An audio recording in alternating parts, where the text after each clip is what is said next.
Hello and welcome to the May 28th edition of the Bub Report. Last week, the St. Andrew Northwest constituency made history again as a site where another high-profile political switch occurred. History would recall that on Tuesday, May 21st, 2014, Peter David, the former National Democratic Congress General Secretary, formally joined the ranks of the new National Party. The declaration came before a packed, overflowing hall of cheering NNP supporters and well-wishers in the constituency.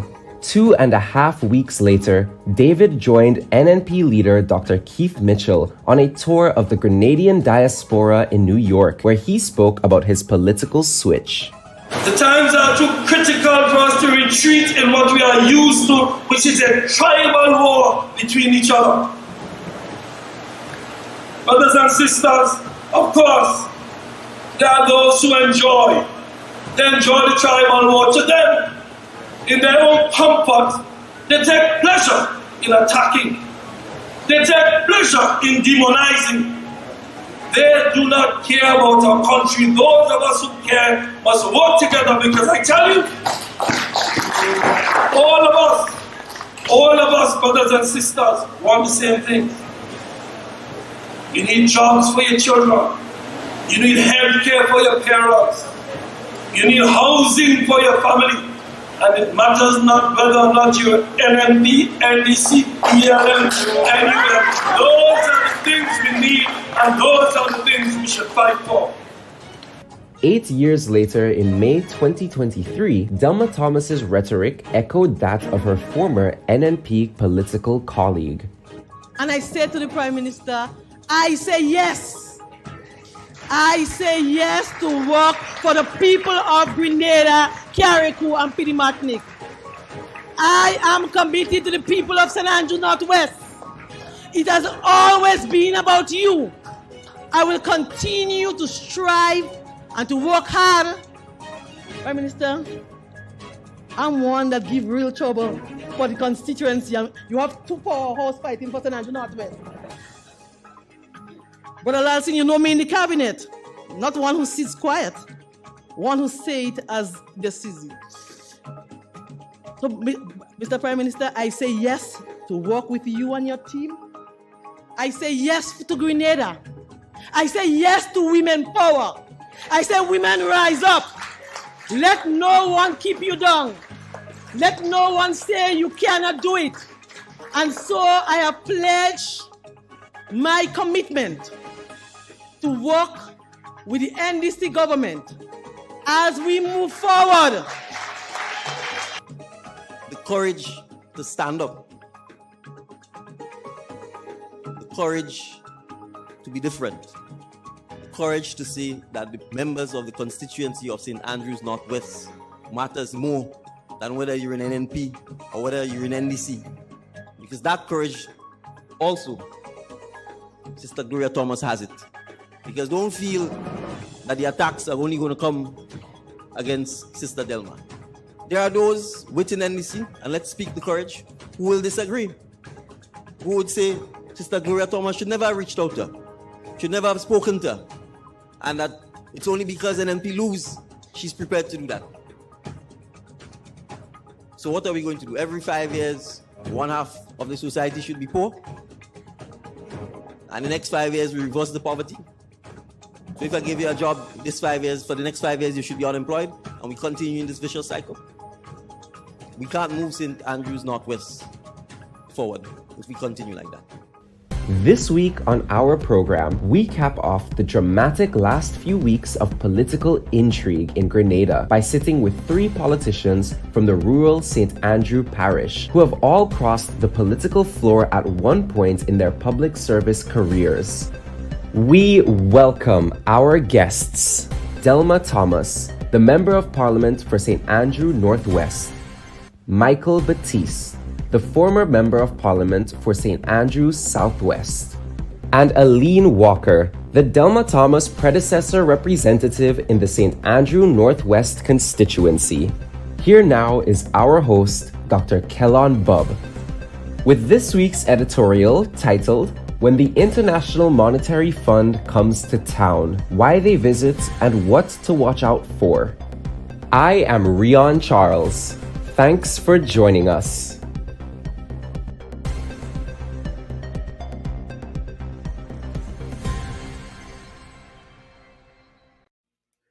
Hello everyone, and we welcome you to this week's episode of the Bub Report. And now for the editorial.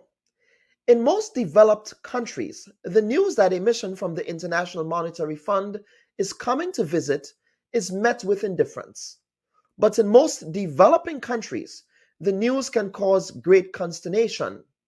The citizens of many African and Caribbean countries have continued to suffer through crushing IMF austerity restrictions, given the fancy term structural adjustment. These structural adjustment programs force developing countries to cut subsidies and social spending, reduce the size of its public sector workforce, and raise taxes. Many Grenadian Calypsonians, including the Black Wizard in the past, articulated the reality of these IMF pressures in song in the now famous and well-regarded I Am the IMF Calypso. I don't mind any loan I'll give to you, once you keep in line and do as I say to do. Anything I tell you obey, like to cut public workers' pay. If you really want my money, remove all the subsidies. You could kill one another, like in Venezuela. To your cries for mercy, I'm deaf, because I am the IMF.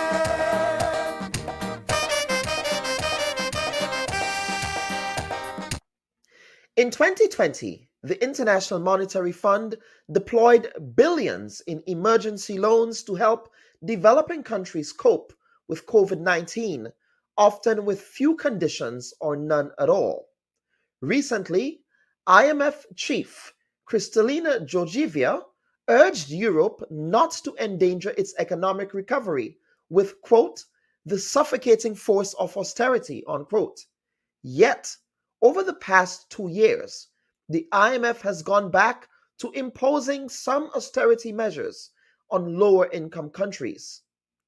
Nabil Abodo, Oxfam International's senior policy advisor, highlighted this double standard in 2021, saying, quote, this epitomizes the IMF's double standard. It is warning rich countries against austerity while forcing poorer countries into it. Rising energy bills and food prices are hurting poor countries most. They need help boosting access to basic services and social protection, not harsh conditions that kick people when they are down, unquote. Despite its continued importance as a fiscal supervisor of developing countries, this Bretton Woods institution is not the kingmaker it once was. After reaching the height of its powers in the 1990s, when its name became synonymous with the excesses of neoliberal globalization and American overreach, the International Monetary Fund has faced increasing resistance. It still is the only institution that can guarantee assistance to nearly any country experiencing extreme financial stress. But the decline of US power and the emergence of alternative leaders and the IMF's reputation as a domineering taskmaster has left it in an anomalous position. It is much needed and little loved, enormously powerful, and often ineffectual in getting states to agree to its terms. If predictions are correct that the world is entering an extended period of economic turmoil, this will only increase the need for some kind of global lender of last resort. Whether the IMF is up to the task depends on whether it has learned from its checkered history. And as we end this week's editorial, we extend warm and belated birthday greetings to a Grenadian American treasure, Cicely Mason. Mrs. Mason has been a beacon of service and light to the Grenadian community locally and in the New York metropolitan area. Mason was a school teacher for nearly 3 decades, mostly in Grenada. She studied at the University of Liverpool, England, where she earned a bachelor's degree in education. She also holds an associate's degree in business from a continuing education program in the US, which helped her to be an efficient employee and an asset to her former employer, the Bank of New York Mellon on Wall Street, where she was worked for over 2 decades. As a community activist and organizer, Mason devoted her time and expertise to the development and empowerment of Grenadians across generations. She has earned several awards and citations for services rendered to communities in New York and Grenada. Mason is also the founder of the Grenadian American Ex-Teachers Association Incorporated and the Miss Grenada USA pageant, which was established in 1992. At this time, we are happy to be joined by our first guest, who is Mr. Alen Walker, the former Member of Parliament for the constituency of St. Andrew Northwest. Mr. Walker has the unique history of being one of the few public servants who represented all major political parties in the Grenadian Parliament, who also has the distinct history of crossing the floor 3 times, from the New National Party to the National Party or the TNP, and then to the National Democratic Congress. The proud farmer says his passion for people has led him to an exceptional career in the public service, where he has consistently promoted community and youth development. Happy to be joined by Mr. Alen Walker. Mr. Walker, welcome to the Bub Report, sir. I haven't seen you in so many years. Well, you know, you up there and I'm down here. Yes. And then since 1993, I traveled out to North America. Right, Yeah. right. Yes, all the time. but I hear that you do see me on TV in Grenada, so all the time. all the time. Yes, all the time I see you.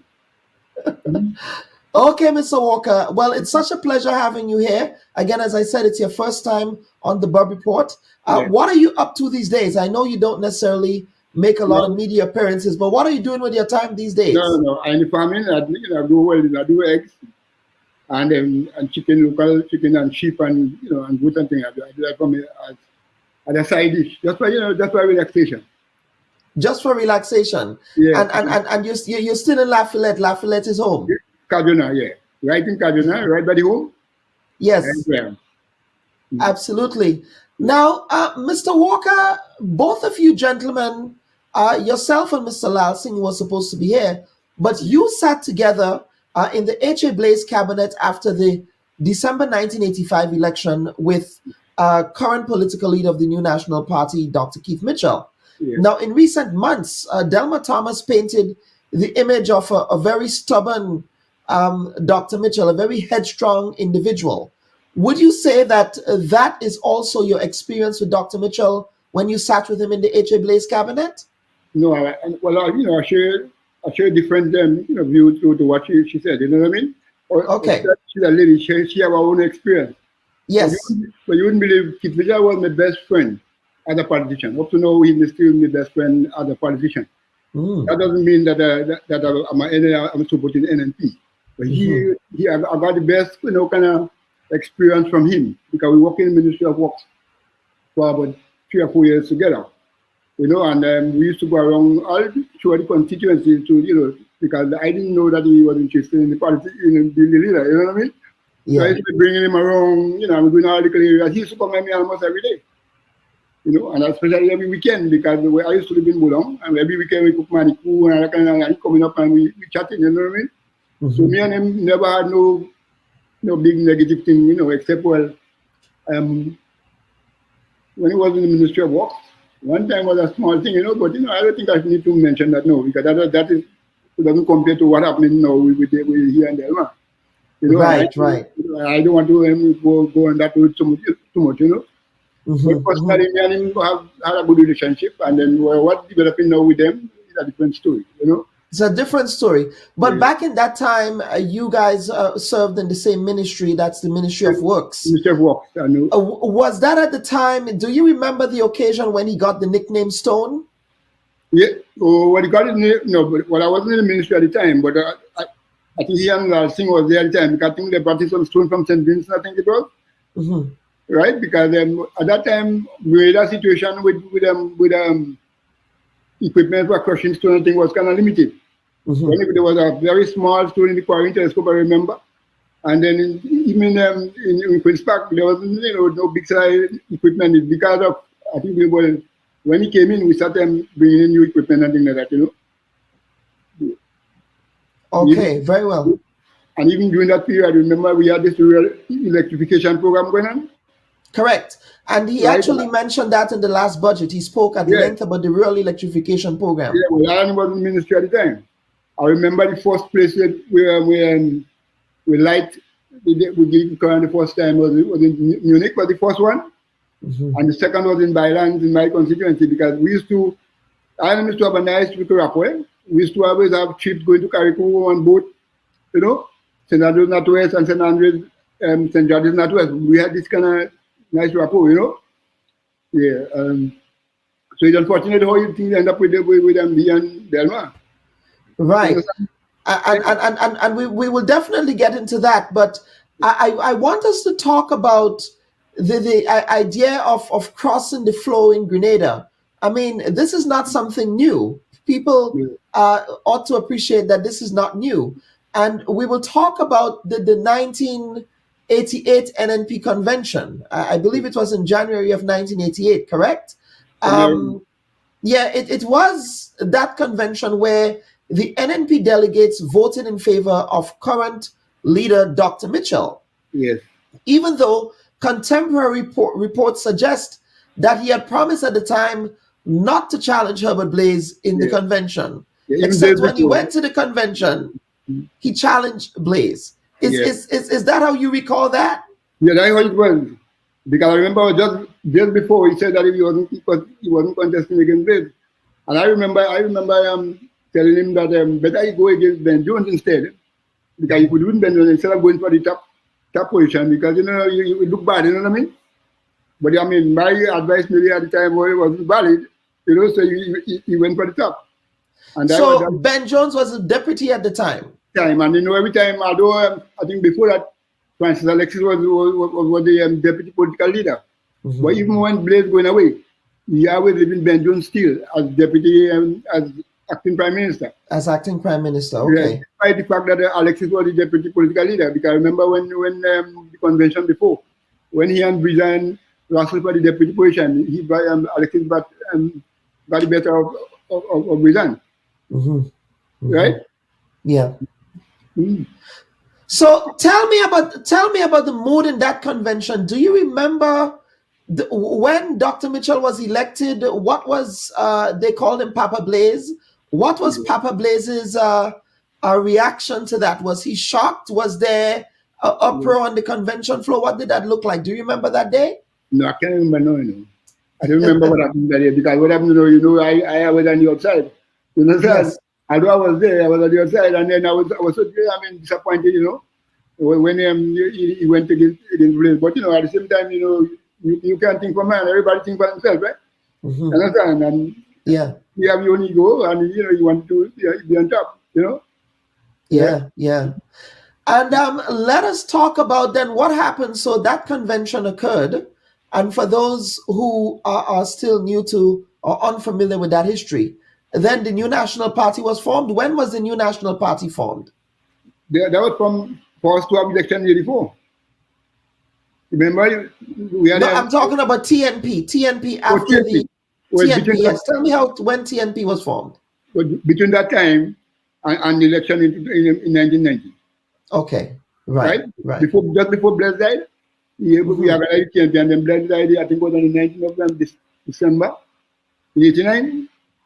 Right? And we formed the TNP, and I say, well, you see me, I will stay with them old guys. Because you know what I mean?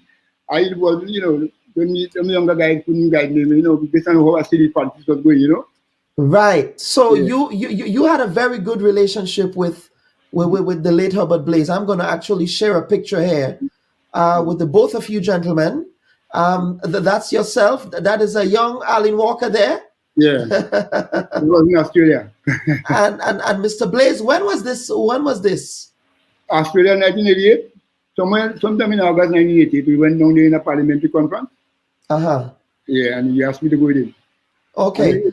You would surprise to know, Mr. Blaze was a man that, he had this little problem, right? Physical problem.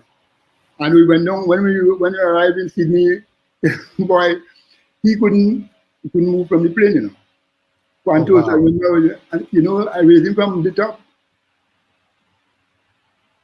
Right down to the bottom.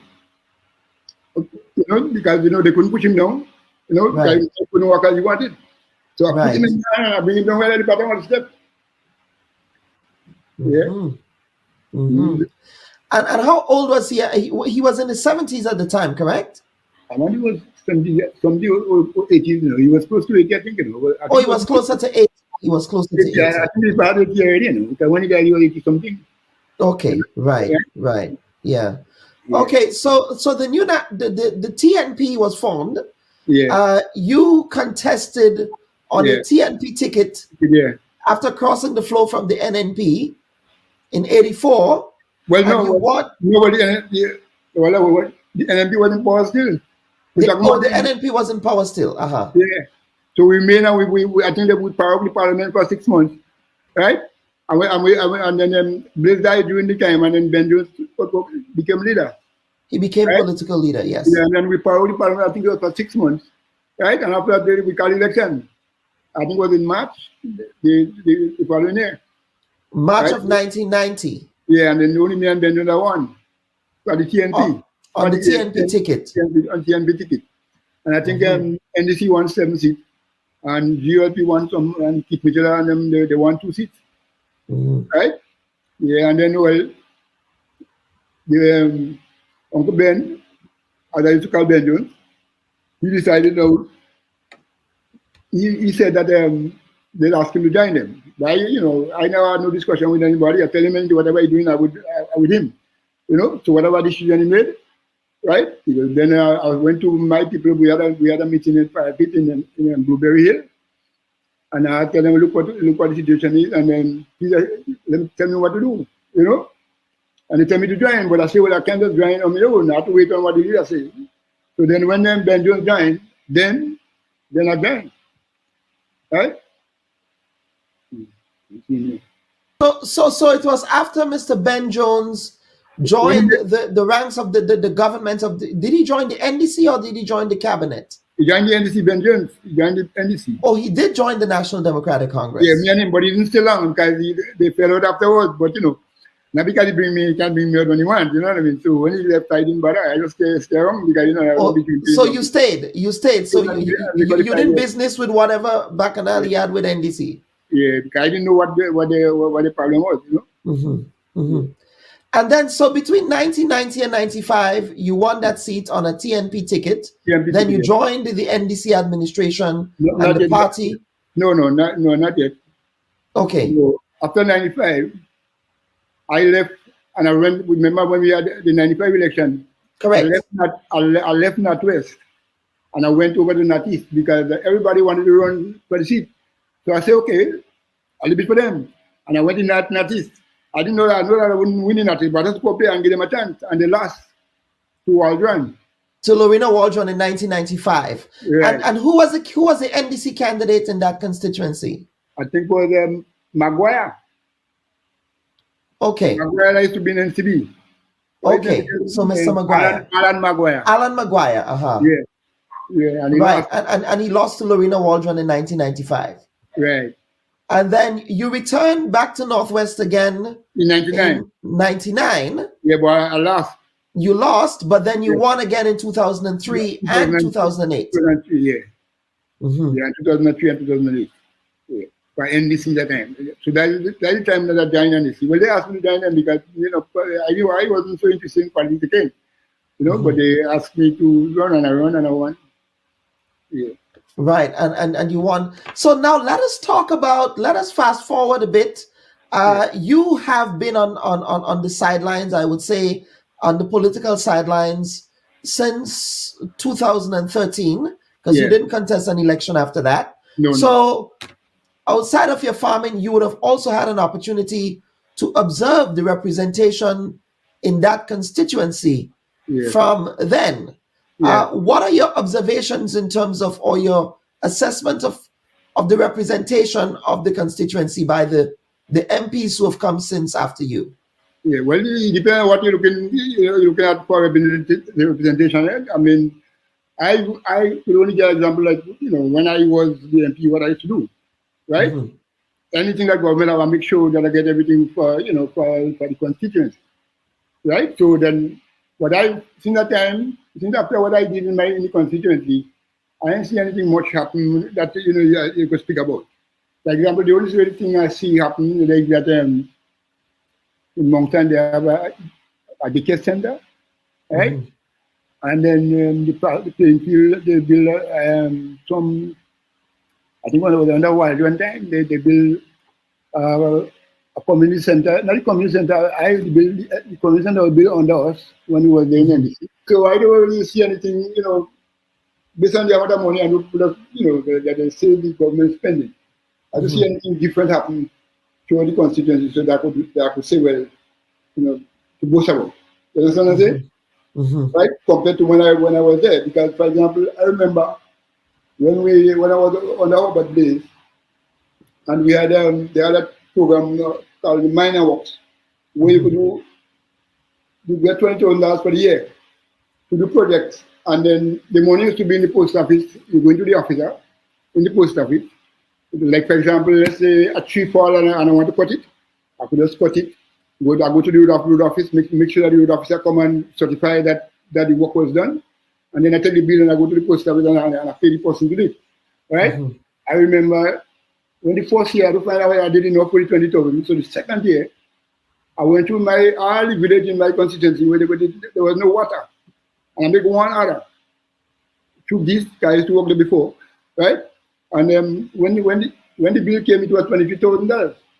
Mr. Blaze asked Mr. Wilson at the time, who was the PS in finance, to still pay. And after he paid and I got the hand, he still tell me I could use me 20,000. You get, because there was a capital that I took on. You understand? So Right. Every village in my constituency where there was no water, right? I put water in all the villages. I even built a mini dam up in Monong. You understand? Right? And so that in that period it became between 84 and 87, 88. I did enough things, right? And I think that was the reason why I was able to win in 90 and then come back again. Then people realize nobody did anything better than what I did. Because for a little time I was there, you know what I mean? So you think, and this brings me to the follow-up question. Do you think the reason why you were elected on such a consistent basis is because people felt as if you delivered for them? Yeah, well, because there was no water in all the villages, the majority of the villages, but 80% of the villages, they have no water. There was water only on the main road, and all them small villages have no water. So I brought the iron, I measure everything, and I make one order, and I put water in all the villages. Even when I brought the iron, I had to end up giving Marcel Peter some because he was the opposition leader at the time.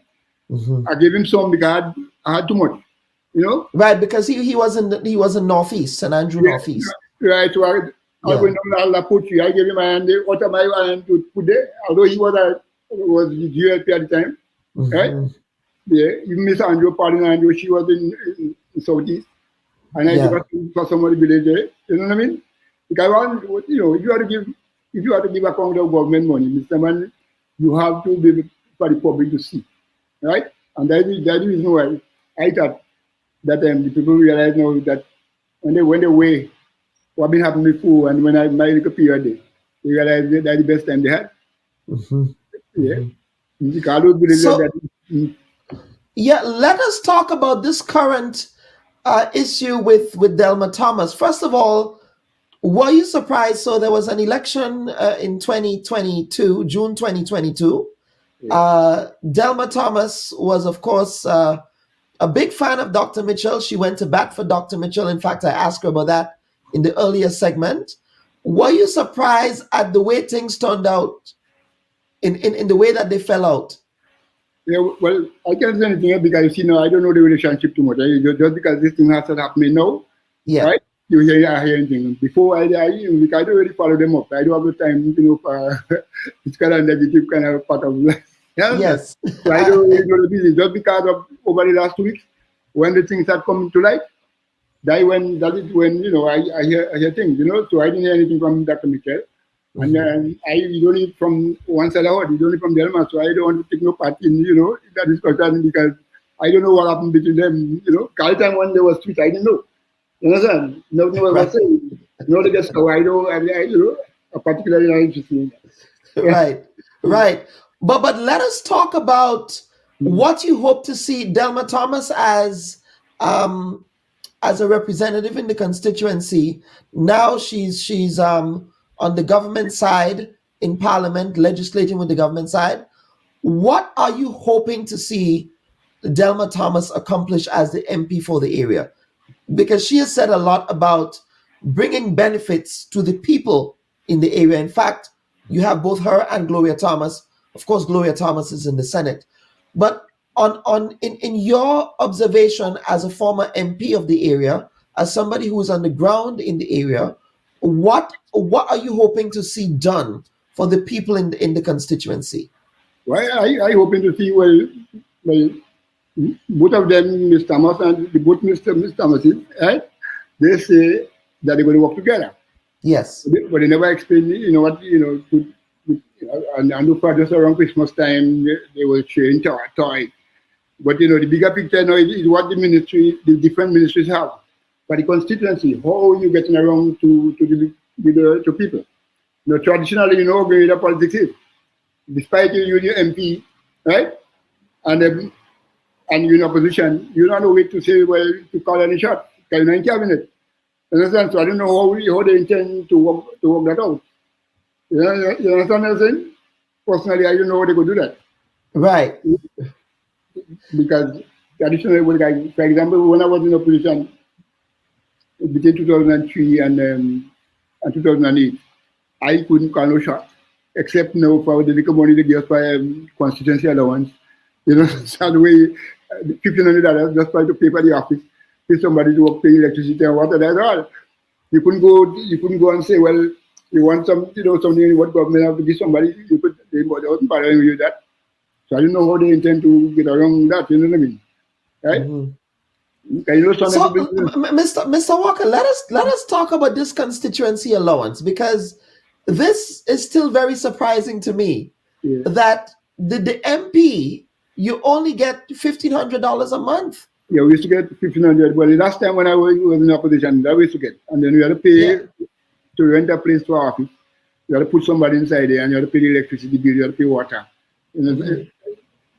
So that's small money. That thing. So now that $1,500 really could not supplement all of that. So sometimes I'm sure you have to dip in your own pocket to help. We used to have to submit our bills, right? So like whatever you spend the money, you have to submit the bills to Parliament, right? And so then my one was to go up to 3,000, but you don't get no rebate. You understand? You ain't get nothing. For example, while a politician, when you go, somebody died in the community, you go up there, you go buy a couple bottles of rum, you buy some saltfish and some coffee and give them. Yeah. You don't get nothing for that. That comes from you. So the $2 they give you sometimes is really as you pay. You really sometimes one because half of it has to go as contribution. Mm-hmm. Yeah. So do you think that the parliamentarians should be given a bigger allowance, that to give them more flexibility to do more for their constituents? Yeah, but we have to give account.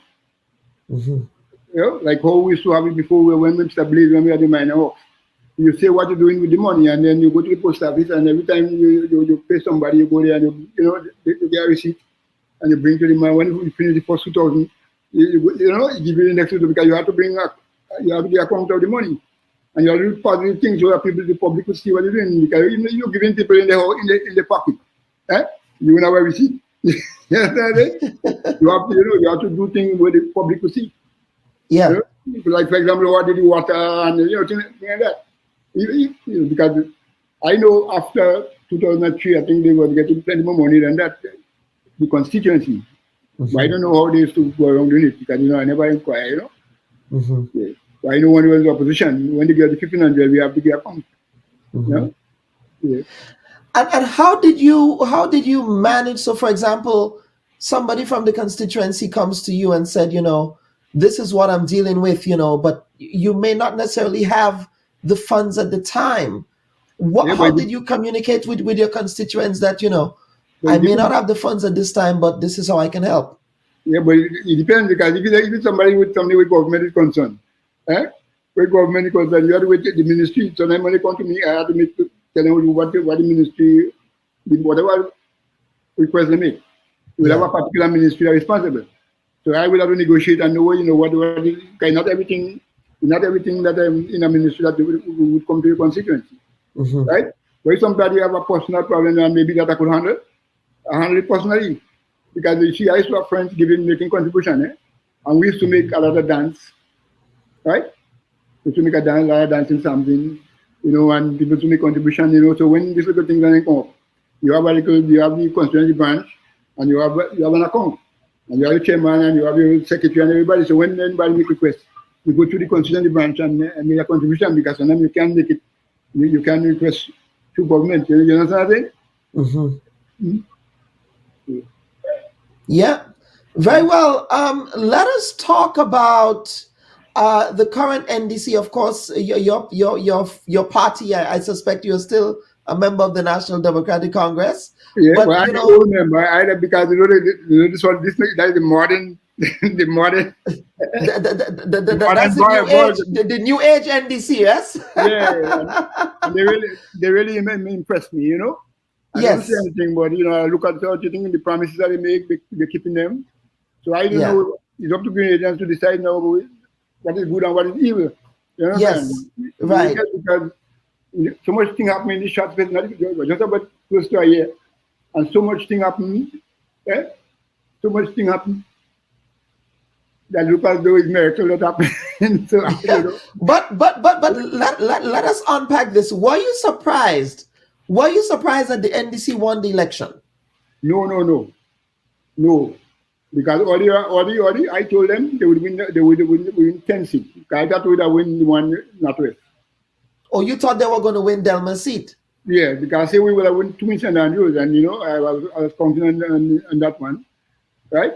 What was happening on the ground that made you get a sense that NDC would win the election? Well, I've been listening because I ain't go around too much, but I listen and I sit down and when I want to teach me, I thought the two seats in St. Patrick's, right? We would have won the 2 seats in St. Patrick's. I was sure the one in Guelph too, although they won by a small margin, right? Yes. I thought Mr. Bowen would have won his seat. So that was a shocker for a lot of people. Right. So that way, the one that we lost in St. Andrews, they got up. He's for it, right? I measured it out, and I say we'll get 10 seats. Well, they end up getting 9. What was the mood on the ground that you think caused them to win? What was happening on the ground, at least in your area, that you felt? Yes, you said they were addressing the issues, but what about the new National Party that you felt people that caused that swing to happen away from them? From the NNP? Let me tell you yes. The first meeting that they were supposed to have right by me, close to me here, the night when Michel came passed up. Within 10 minutes, he left.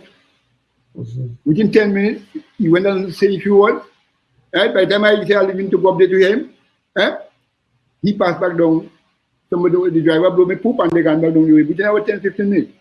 Okay, so I realized now that when I saw him, I realized that thing. But you see, if what happened to why I think Gloria didn't win the seat, they didn't have enough meeting coming to the end of the campaign. They didn't have meeting.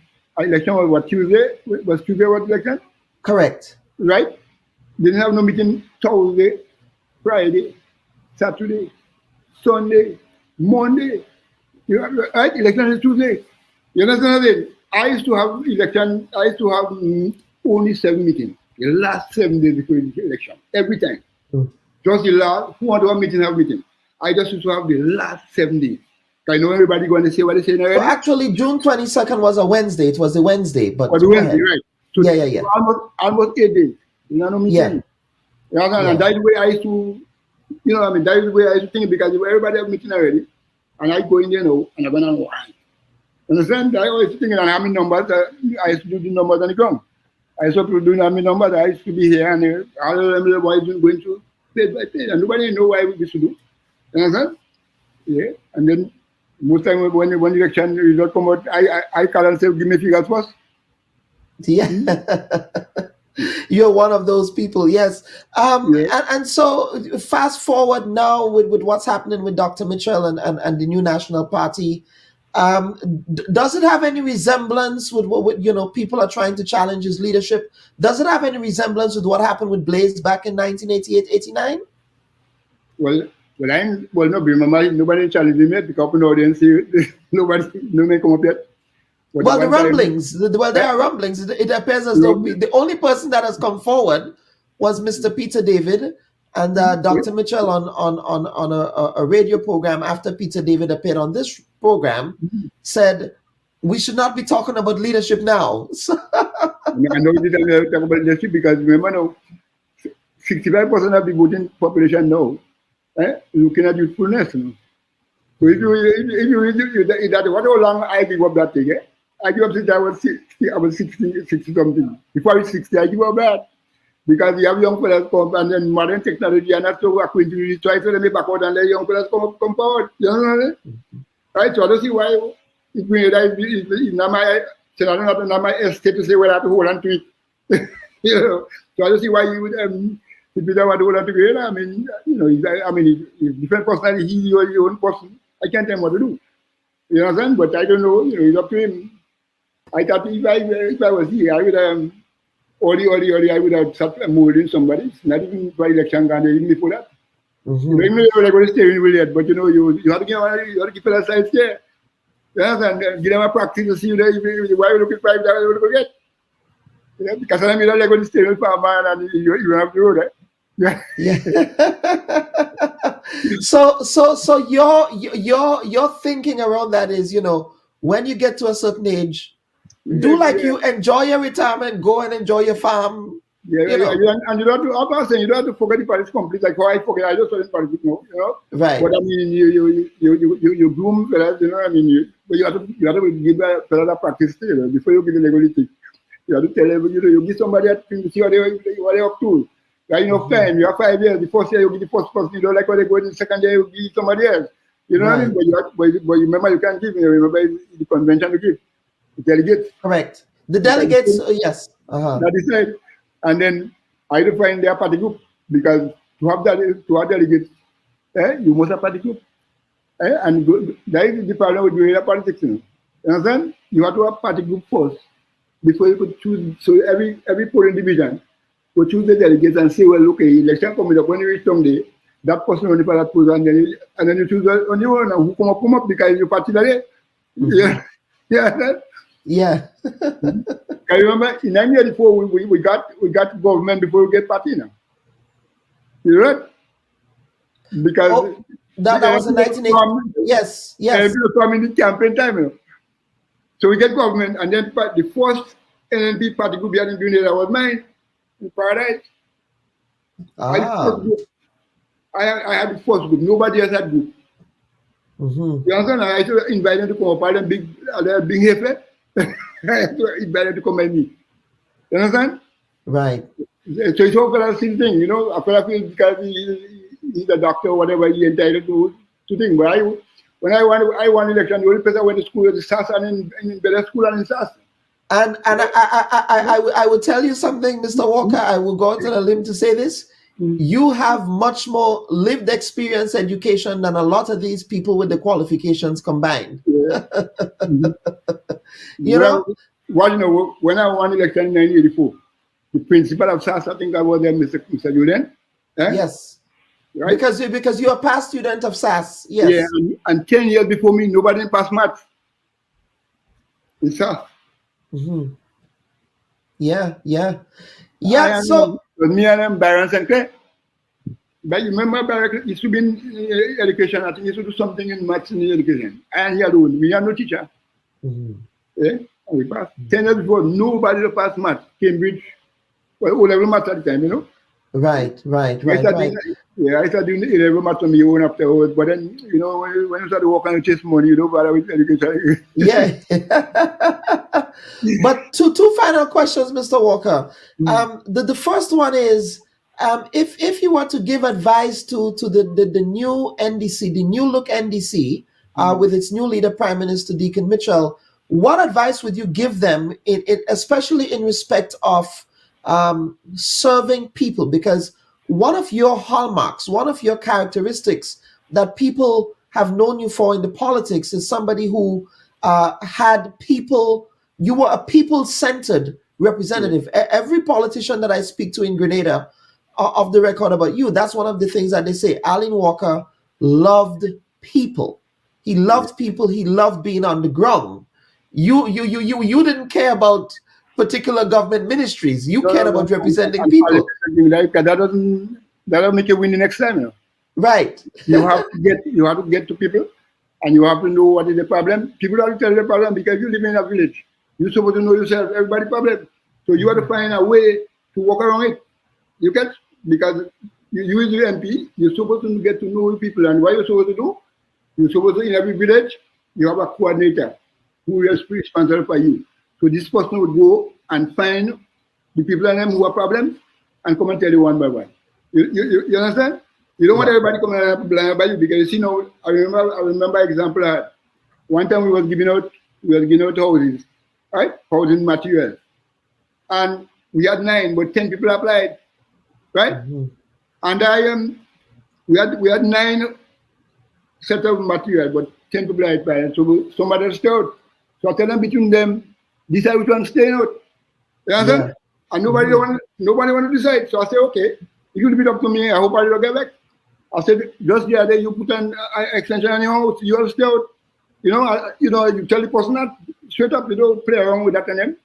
But then at the same time now, that person where the house was, they didn't have land. So I got the cabinet to approve for land for them. So you didn't get the house, they're getting at least now your mind must work because you can't get everything you alone. You understand? Yeah. So you have to get to know what people's problem. You can sit down at home and decide what a man's problem is. You know what I'm saying? You have to get to them. You know, so they should stay on the ground. They should be constantly attuned to the ground. Because sometimes what happens with politicians is that they get elected and sometimes they change. I'm not saying all of them do, but some of them do. And there's always been a running joke. For example, a politician wins an election into government, then they get a new bad car, they get a new bad van. Yeah. They tint the glass and they're driving with their window up. They don't bother with you, right? So that would be your advice, yeah? Yeah, that's the go. And then what I remember the ministry and the politics two different things. Actually, the ministry not satisfying you, right? But your presence on the ground, right, will satisfy people. You know what I'm saying? Yeah. Right? When you get in, because you're seeing you every day. When a man have a problem there, when you're in the shop there, you're thinking around with him, you hear what he's saying, you listening, you tell them, okay, everybody can get some time, but have a little patience, and you give them you make up a little timeline, Yeah. And not because somebody else support you, that doesn't mean that you can help them. You understand? Yeah. That's a very important point that you made. Not because they did not support you doesn't mean that you can't help them. Yeah, and in that case now you have to demand come and tell you anything. You the MP, you pass on you see for the house in bad condition, you mobilize the material first, and then you go and tell him after. You understand what I'm saying?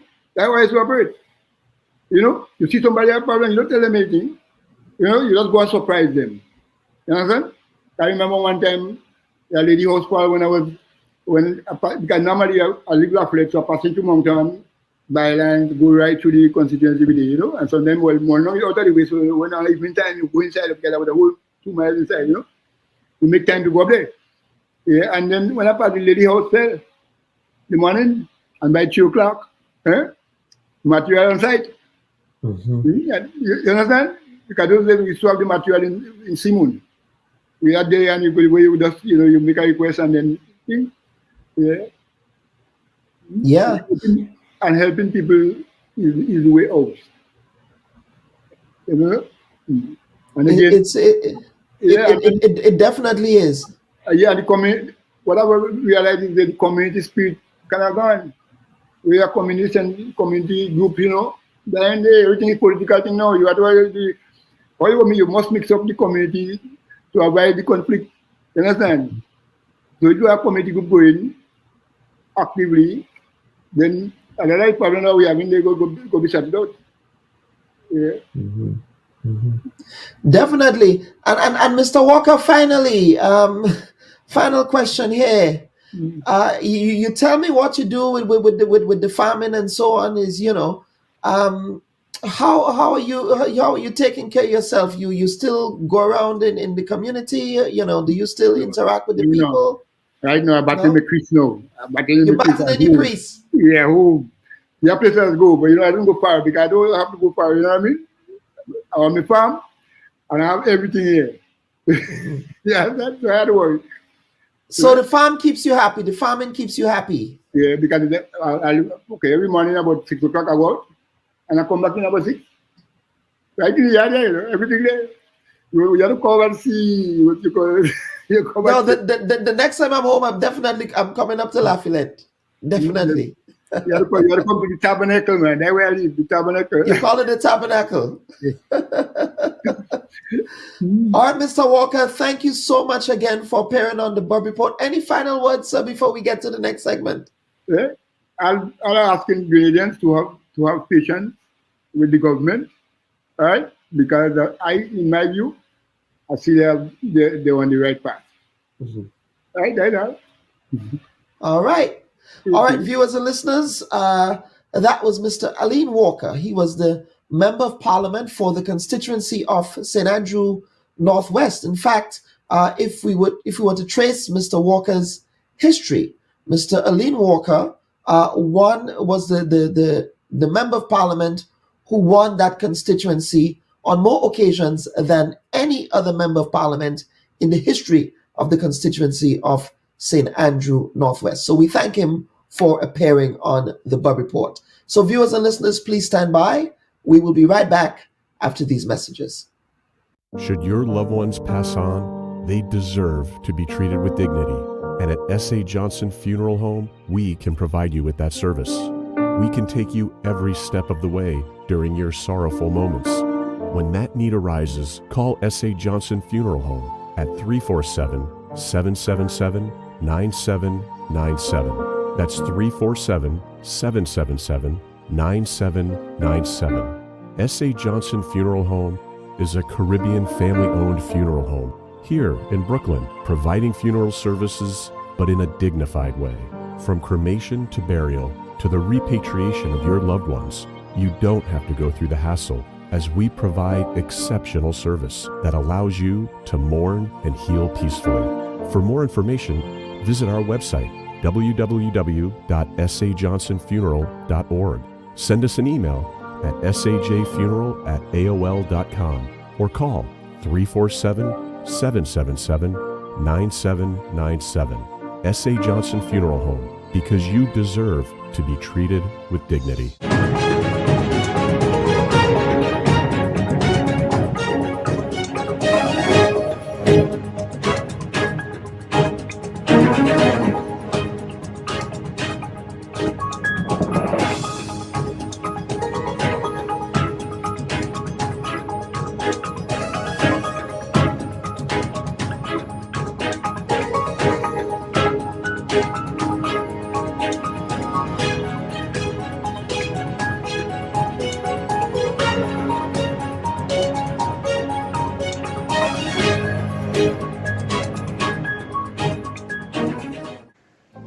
Good day, and thank you very much for the opportunity to share my views on women in politics in Grenada and how, from my vantage point, I think we see politics totally different to men. Not that there's a wrong way or a right way, but based on how we are made, we see things in a totally different light. We see it as wanting to serve and help people with nothing attached. But in most cases, I believe with men, they look at, is this politically correct, or along those lines. And I believe for us, by how we were made, as I said before, we have that softer side. So we just want to help people irrespective of who we do it with. I don't think we look at, oh, this person is supporting this party, because at the end of the day, we are called to serve the people. And the people is really and truly the government. People are the ones who give the few the power. Without the people, that power isn't given to anyone. So in the context of what would have transpired with Honorable Delma Thomas, I really would like persons to look at it as, let's give her that respect, because we don't all see things the same way. Hence the reason why the good Lord said he made each and every one of us to his own image and likeness. So the way she will do it may not be the way you want to do it, but at least give her that respect. And I want to sound a call out there to all of us. Let's try not to point fingers, because when you point one, four is coming back at you. But let's just try and see how we can work together for the betterment of humanity. And somebody said to me the other day, oh, Glennis Roberts, you're the ex-politician? And I said, no, I'm not an ex-politician. A politician is a politician. We just do it differently. And I want to urge that let this season of Easter that we are still in, soon we'll be celebrating Pentecost and the Trinity, that is Father, Son, and Holy Spirit. Let's look at building lives, trying to understand people, and see how we can help the marginalized. I think that's the purpose. Our sole purpose is to help, serve God and help, and not cast judgment. Things will happen, but let's keep sober. And at the end of the day, as I said, the power lies in the hands of the people. They will decide, as they normally do.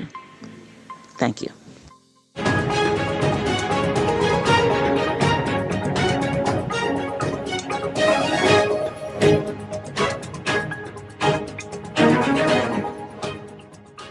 The Honorable Delma Thomas, who recently crossed the floor and who is now caucusing with the ruling National Democratic Congress in the parliament.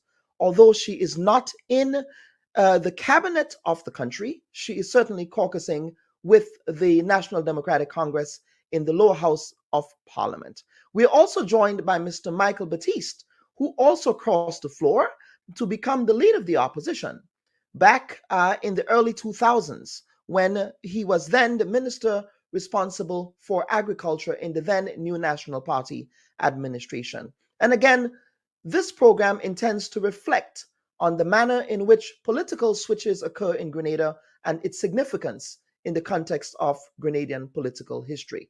So, Honorable Delma Thomas, welcome to the Bub Report. And let me also take the opportunity to welcome Mr. Michael Batiste. He's Grenada's former Minister of Agriculture, as well as a former Member of Parliament for the St. Andrew Southwest constituency, both St. Andrew representatives. Ladies and gentlemen, welcome to the Bub Report. Well, good afternoon to you. Pleasant. Do I have to say good? Yes, good afternoon to you. And good afternoon to my brother. Yes, so let us begin there. Yes, let us begin there. Mrs. Thomas, with you, because at the public meeting that was held last Sunday in your constituency, you briefly mentioned mental health. And in fact, you challenged the media to take up that conversation the next time we engage you. So I'm actually taking you up on that challenge. Now, why do you think our society still stigmatizes mental health so much? And how do you see yourself as an advocate for the mentally ill in our society, given that in this period, some folks used mental illness as a weapon against you?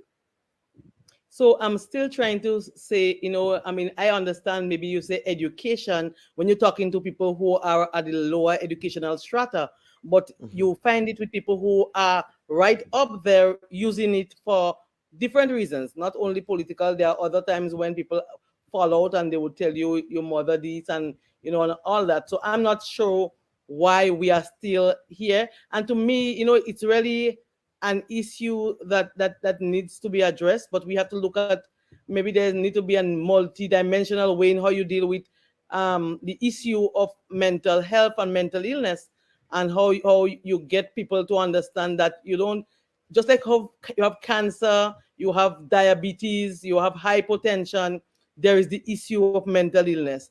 And so you cannot use it to stigmatize people, because there's a thin line between sanity and insanity. And maybe if we go to trace our family tree, we will realize that maybe every one of us, we have families who have some issues of some kind of mental illness. Because sometimes we think mental illness is only when you take out your clothes and you shout and you talk in Spanish like my mother normally do. That's mental illness. But depression is a form of mental illness also. And during the COVID period, many families they were depressed during the period when we lost election and I started to undergo all the different challenges inside.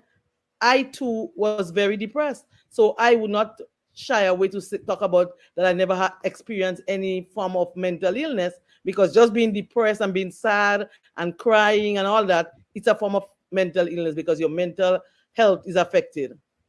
Mm-hmm. And how do you propose to be an advocate? And of course, you have personal experience in respect of mental health issues in your own family. You always reference your mom in this context. How do you propose that perhaps you can be viewed as an advocate for the mentally ill? Well, I believe that we start maybe even at the school and starting speaking more publicly. In every time you get a chance to talk, you maybe want to raise the issue of mental health and how to deal with it and how it affects family. The truth is, while your mother, your uncle, your aunt are the ones who affect who have the illness, it affects the entire family, and in many ways. First of all, the stigma and the discrimination that happens on both sides, the person who's affected and the family, but also there's the effect of the medication on the family, and also the effect when you don't take the medication. So there's so much as it relates to the issue of mental illness, because whereas you have high blood pressure, you take your pill, it's okay, there's no stigma as it relates to that. It's an illness just like mental health. However, for some reason or the other, maybe we need to really dive deep in exactly how, because sometimes you're not even sure what else to do or say, because I thought in my tenure, I use every time I get a chance in the media, I get a chance, I would speak about it and I would let people know exactly who my mother is, what the issues are, and yet you still have it coming, in recent times. Okay, second question, Mrs. Thomas, and I'm going to bring in Mr. Batiste into this conversation here. Now, you mentioned the relationship you have with Mr. Kenny Lal Singh, who is a former MP for the constituency of St. Patrick West. Now, tell me of the relationship you have with Mr. Michael Batiste. Was it ever political in nature? And of course, I would get Michael to chime in on the nature of the relationship between the both of you. Mr. Batiste, of course, is an avid Garyite, as we know. And you, of course, you were always a member of the New National Party before this time. In fact, you were recruited into the NNP, but you also mentioned that there were links between your dad and the Grenada United Labour Party. So talk to us about the relationship between both of you. So Mr. Baptiste and I, what we have, you have a family relationship and you don't involve in politics in it. That's the relationship we have. Deep family bond where my children is very much associated with like his own children and our entire family. We like family. However, we don't discuss these deep political issues. I mean, recently when I had an issue and I think I needed his advice, I did sought his advice, but we really have not really spoken a lot of politics. We spoke on a personal level. And I know that the love that we have for each other is mutual. Mr. Batista, so that there is no politics does not come up in that relationship. It might come up with my father and him, but not me. Michael, chime in here. Well, of course, Sister Delma is so right.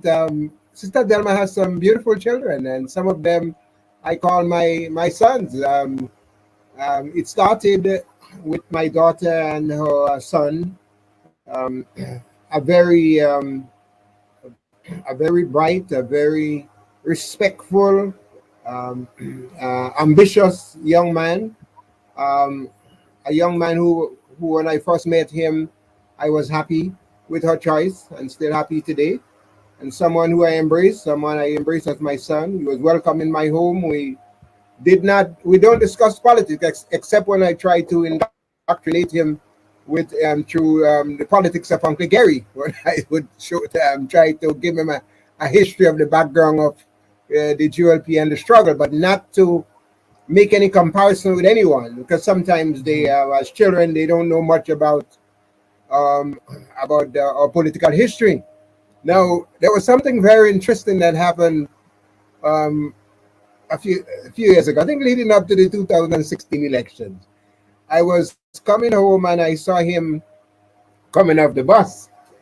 And when I got home, I asked my daughter, I said, what happened to Jillian's car? She said he needed some mechanical repair. He said, we have vehicles in the yard. He's free to use anyone that he so chooses and for any purpose that he chose to use it for.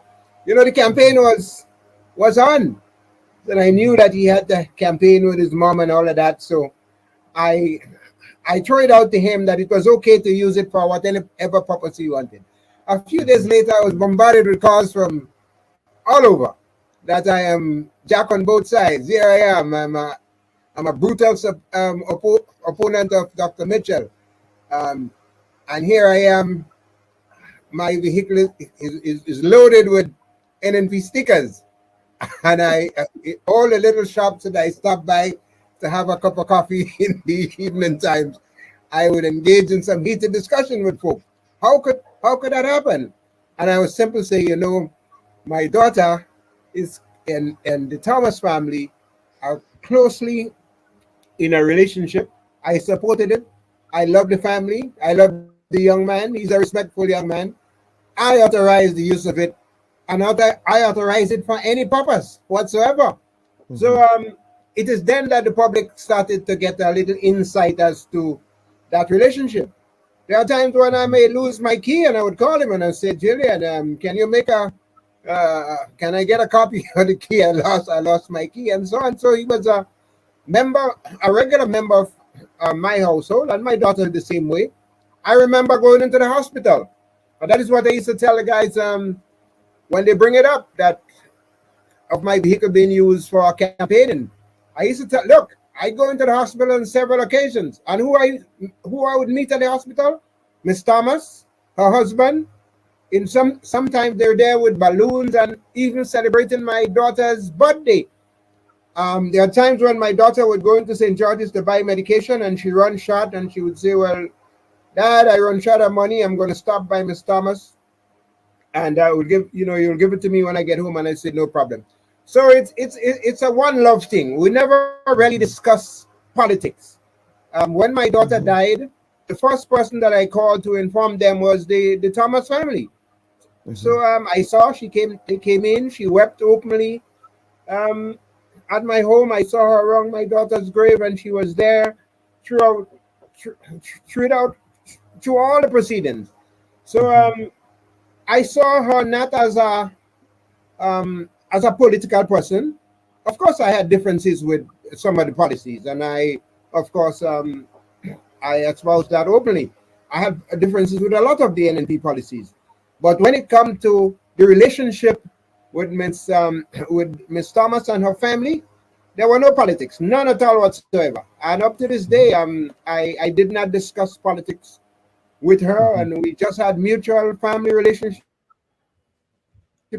Yeah. So and I heard the issue of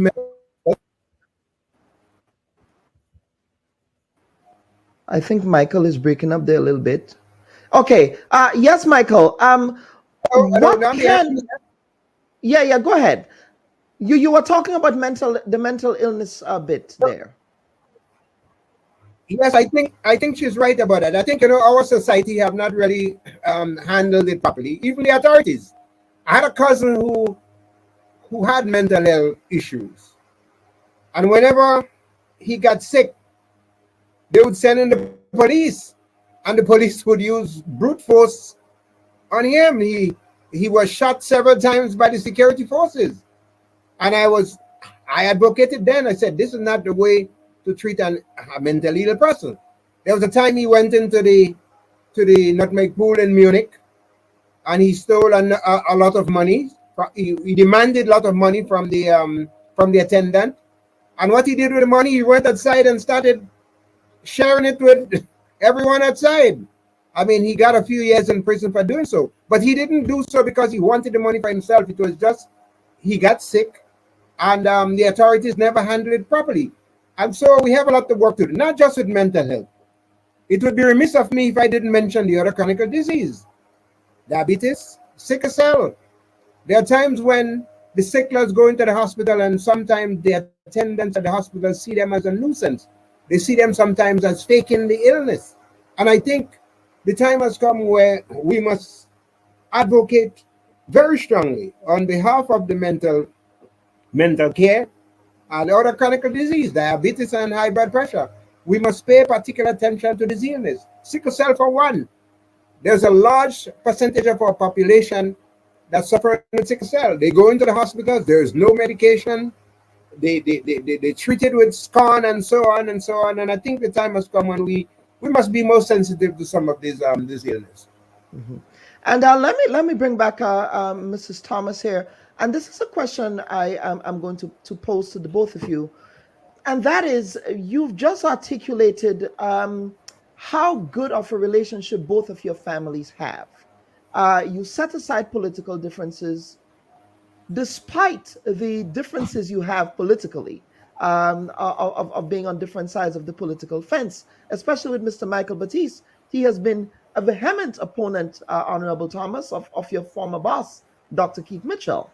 What can the Grenadian people learn from that kind of relationship? Because I do get a sense that politics in Grenada, and of course in many developing country contexts, tends to be very personal, extremely tribal, extremely acrimonious. What can we learn from the both of you in respect of that kind of relationship? Delma, I will start with you. Well, I'll say, elections are competitive. When you have election, it's a competition. So you may go after each other. I have not really dealt with that kind of politics of going after my opponent, whether it's Brother Walker or Brother Philip or anybody. But I mean, basically, that's all the nature of politics. However, to me, when the election is over, I believe you have to be able to unite the people. One of the issues you have is that, the people, they are so tribal for their own self in terms of when you get into government. I recall when I came into office in 2013, the supporters were the ones who saying to get rid of this person, not to get rid, and was upset. So we really have to educate, and the education must start from the top. So it must start from us leading by example, because we cannot speak against tribalism, against these personal attacks when it's happening with us, when we are attacking our opponent in a personal way. So I believe that the whole issue of education, and from our leadership standpoint, we have to deal with it from there. Michael?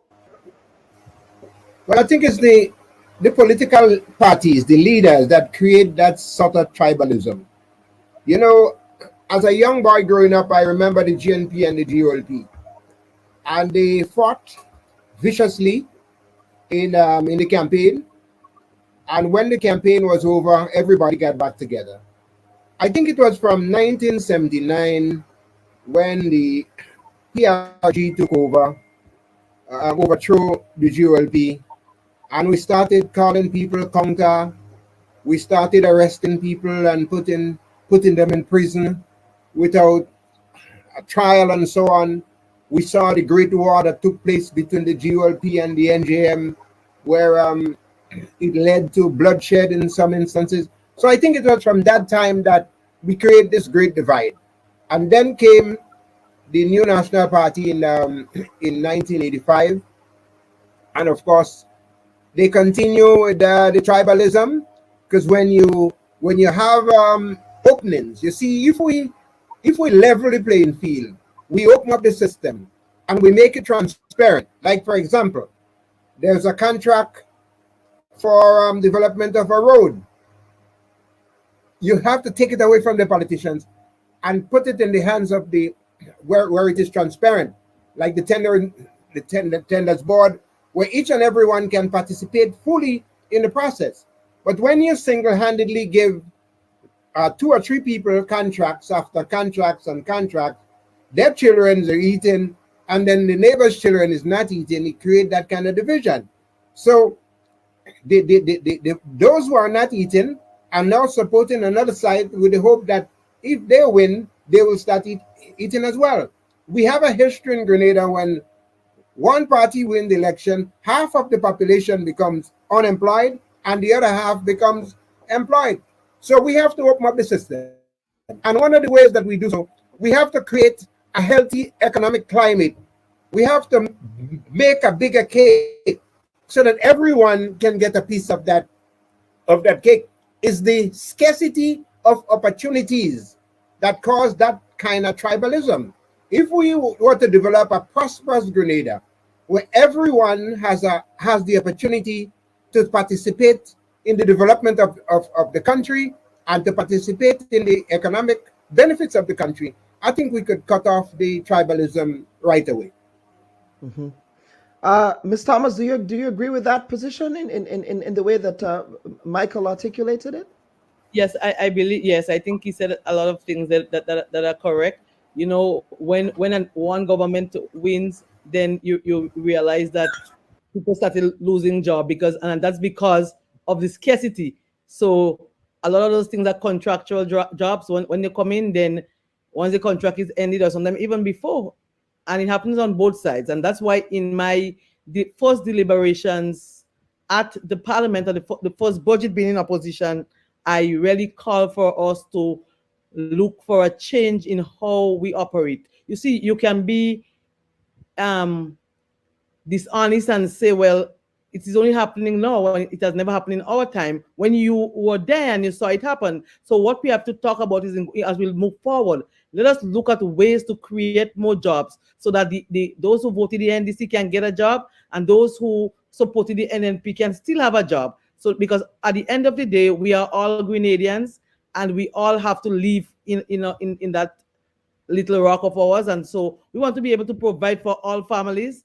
I mean, we know that government cannot provide jobs for everybody, but if we can work to provide an enabling environment where we can create jobs, not only in the government sector, but also the private sector, that everyone. I don't want to say both to make it look like NNP and NDC, because there are people who are not NNP nor NDC. So all Grenadians should be able to get a piece of the national pie.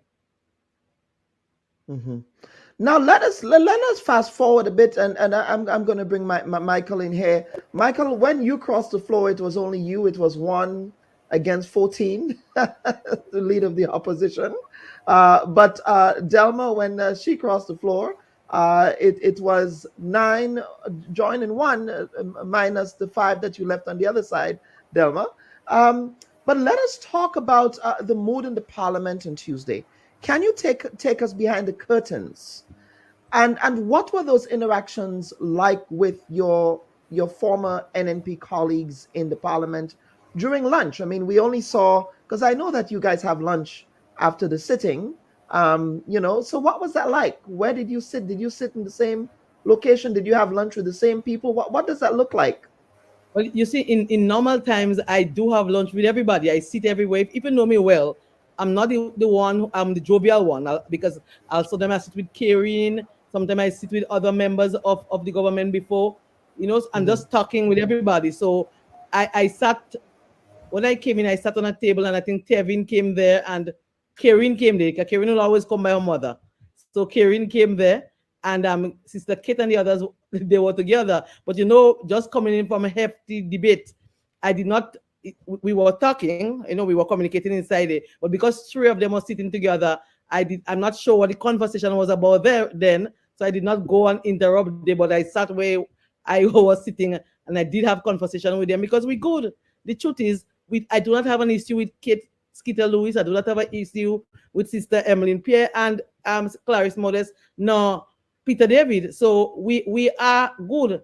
So there were no really issues. I mean, we love each other. I believe that the love is mutual. I'm not sure how they're feeling now. It's a tense kind of feeling for me, for all of us, because when I walked in knowing that I made a decision to go on the other side, you've been in relationships for a number of years, and you're having to leave to go to a new one.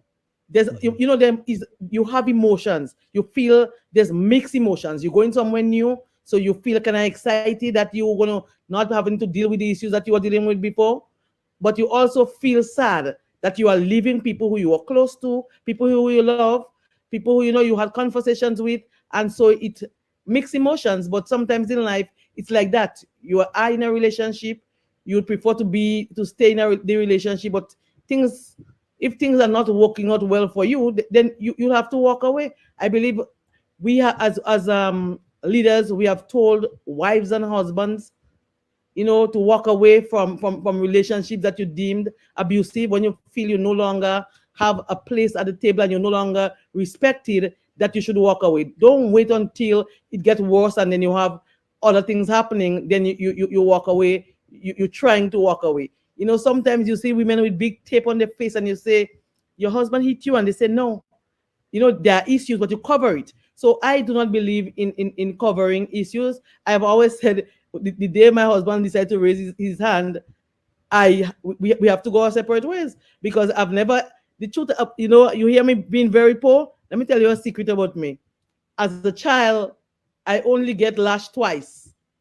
Once in school and once from my stepmother, because I was so afraid of licks that I would do everything in my power as a child to not be beaten. And so as an adult, I mean, you'll have difficulties.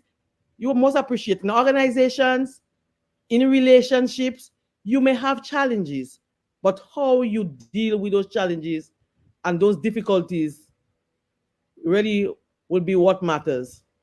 Mm-hmm. So, Dr. Mitchell, did he say good morning to you? What did he come in late? What did that look like?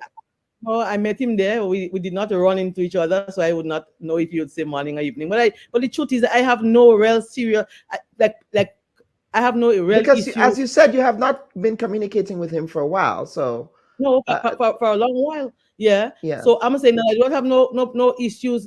I mean, I have issues with how things transpire and how it was dealt with. But it's not a case that in my heart I feel that I hate him and all that. I would not do that. To hate someone mean you put problem on yourself, and that will even affect me more as a human being. A lot of times we feel we can hate somebody and feel strong against them when we are affecting our own self. So I'm not going to do that. Mm-hmm. And Michael, I'm going to take you back down memory lane a bit. When you crossed the floor, I remember I was a young reporter then. I covered that infamous occasion when the anticipation was building that Michael Batiste will be the new leader of the opposition in Grenada. And we got to Parliament, and all of the 14 NNP MPs were there, and I said, just look at Michael, like David facing a team of Goliaths. Yes, Michael. What was that feeling like for you back then?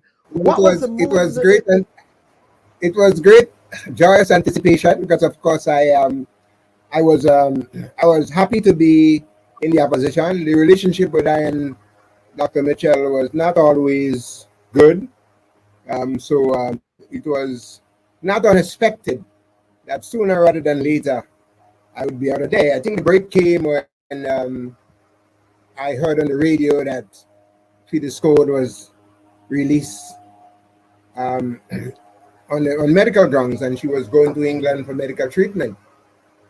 I then called my dear friend then Mark Isaac to inquire what was the situation. He said he didn't know anything about it. So I should call the PM. I called his home and I heard that he was out of the country, which I was rather surprised because I didn't know he was out of the country. So I said, all right, Friday in Parliament, on explanation, I raised it. I said, well, I heard on the radio that Peter's Code were released and I didn't get any further information on it. So maybe the Minister of National Security could elaborate on it just for the record. Well, there was no response from him. When I got home, I got a call that he wanted to see me in his office early Monday morning. So I proceeded very early and I went in there and immediately the exchanges started, and it was not very pretty. So I told him then that I'm happy to go into the opposition and I'll meet him in the Parliament. So it was. The decision was made in front of him at the Prime Minister's office at the time. Well, after that interaction you had with him, Dr. Mitchell. No, when I made the statement on explanation in Parliament, that was on the Friday. When I got home, I got a call that I got a message that he wanted to see me. So immediately I knew what to expect. I knew he didn't like it because it was a great lie, and the country had somewhat believed it, and I said differently. So when I got there, he said to me, well, you know, you've been behaving as the leader of the opposition in government, and here we made a statement, everyone believe it, and you're the only one that have to say something different. And he said to me, anyway, I've asked the Governor General to revoke your appointment. If you behave yourself, I'll take you back in government. And that is when the problem started with me and him.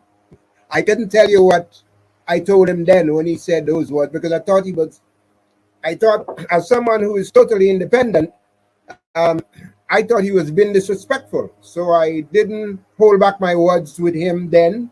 I think the security heard the loud exchanges and were peeping in to see what was going on, and then I walked away. So it was not, I did not leave the government on a peaceful note. Mm-hmm. It was on a confrontational basis I left, because I did not like the way how he was addressing me at the time, and I let him know that right there and then that I was no little boy, and I was not prepared to accept this kind of statement coming from him if I behave myself. I'm a grown man, quite independent, and I'm a member of Parliament. What do you mean by if I behave? I thought that was out of order, and I addressed it appropriately. Yeah. Mm-hmm. So I went into Parliament. Yeah. And we did not greet each other. There was a lot of animosity between us. And the other members of Parliament, they, of course, at the time, they would not greet me publicly. But sometimes I would make statements in Parliament, and they would call me at home and they would ask me, or they'd call me privately away from there and ask me, is that so? Where did I get this information from? And so on and so forth. So it is the norm that when you fall out with him, the other members will hold it against you too. They will shy away from you for fear of antagonizing him. In other words, his enemy automatically become their enemy as well. That's how they operated with me. Mm-hmm. Delma, would the last part of Michael's statement here in respect of you should have seen my facial expression and how I'm nodding, and I kind of get emotional. I get goosebumps because I did not have the aspect of having those words, because we did not have that particular communication. The last communication we had was when I visited his home in October. There was a time he called me some time after, and I was at the hospital, so I did not answer the call, and we didn't speak after. But the issue of not mixing water, when I called on the issue of Ali Gill in August, like just before we appointed senators, I think maybe how he reacted with Brother Baptiste is the way he reacted with me, not realizing that I was not alone. The person who told me to call him was with me. So with the level of excitement, the person had to say Ali Gill will be a good person. I call him on speaker because when the person said call him right now, I said no man, I'll call him later. He said no man, call him, because he's feeling excited that he have a good name for him. And I put it on speaker, and I recall when I called, you wouldn't want to hear how he responded with the level and and then after he said all that he had to say, the phone went down. I recall calling a member of the executive right now, same time with the gentleman being at my house.